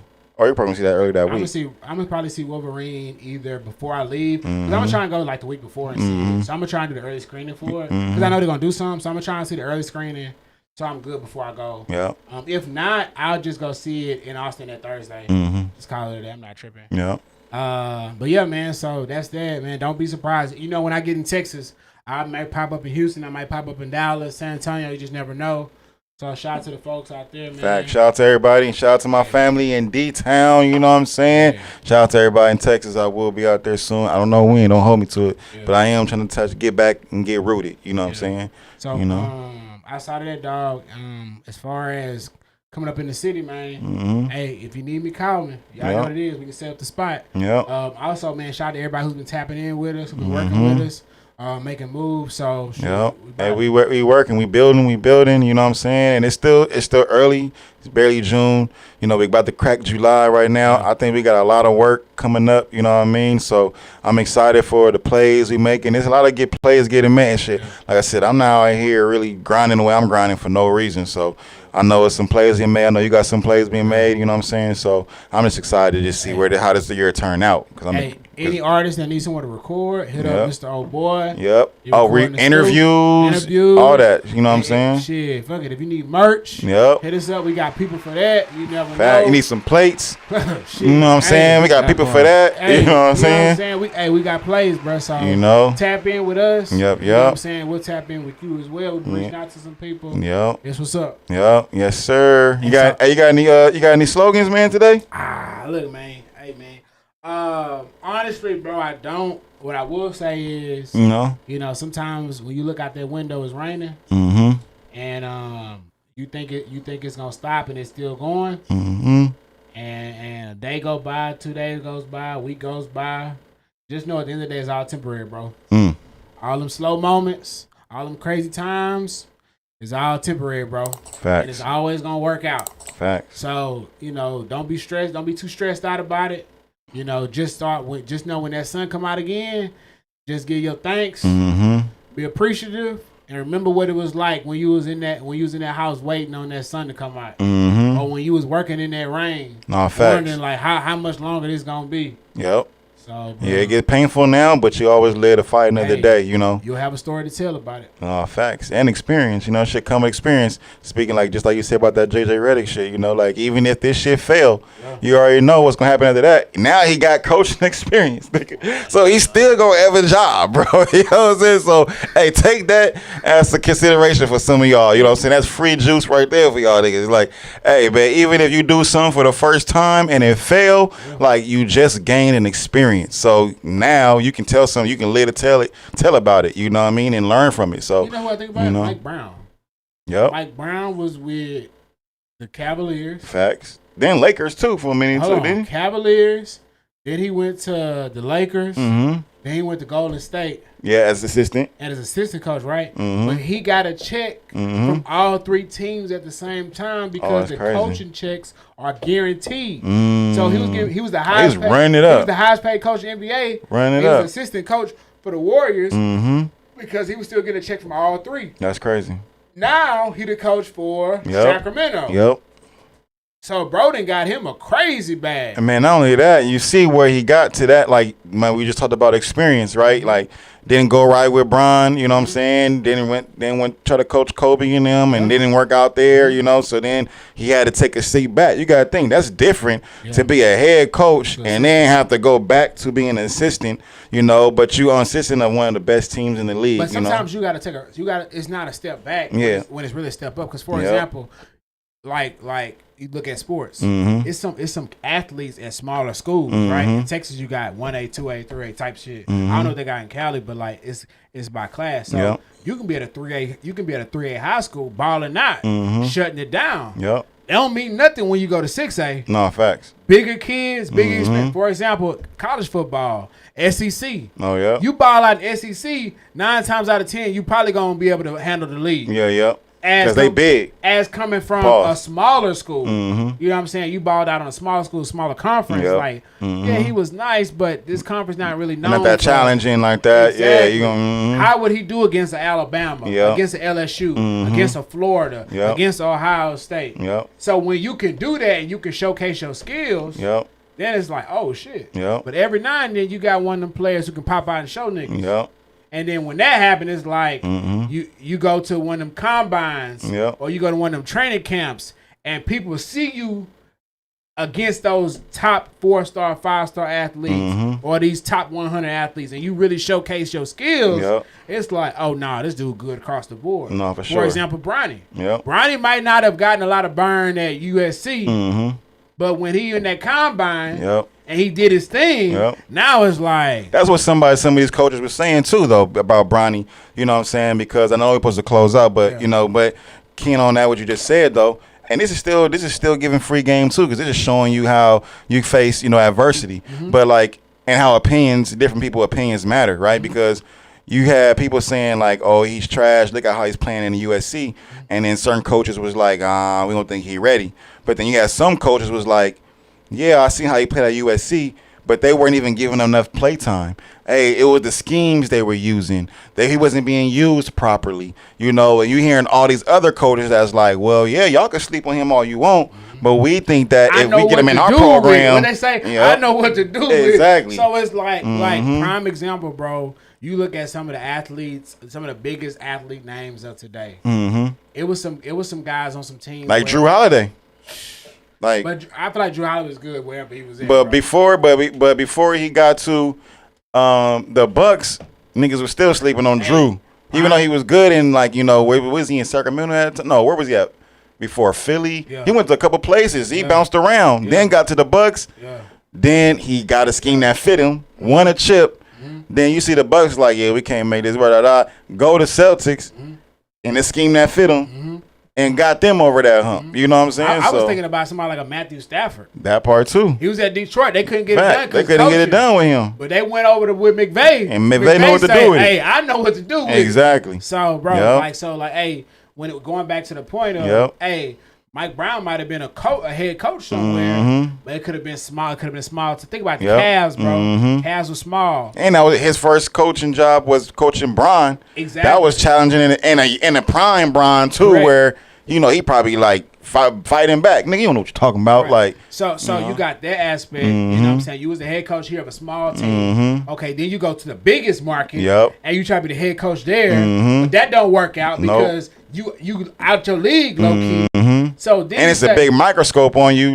So then you say, hey, let me go to a program where I can just learn under somebody how to run a big program. Exactly. And how to handle this set of pressure. How to handle this shit. And how to win consistently. And then win chips consistently. Okay, once I peeped that, I learned that. Okay, now I'm ready to go. Find me a program by my side. Lead that and take that all the way. And he found a good market. Like you said, he found the medium. Because Sacramento is a small team, but that's also a low-key big market. It's still California team, you know, and they got a new stadium, you know, all that other stuff. And it wasn't too far from where he was already at. Bay Area. Bro. So, yeah, sometimes you got to take a step back, learn the game, bro. Hey, man, that's some free game for y'all. Or take a pivot to the side, you know, that lateral move, and just pick up a new skill. Yes, sir. Because you might have 5 skills, but that 6th one is what you're missing.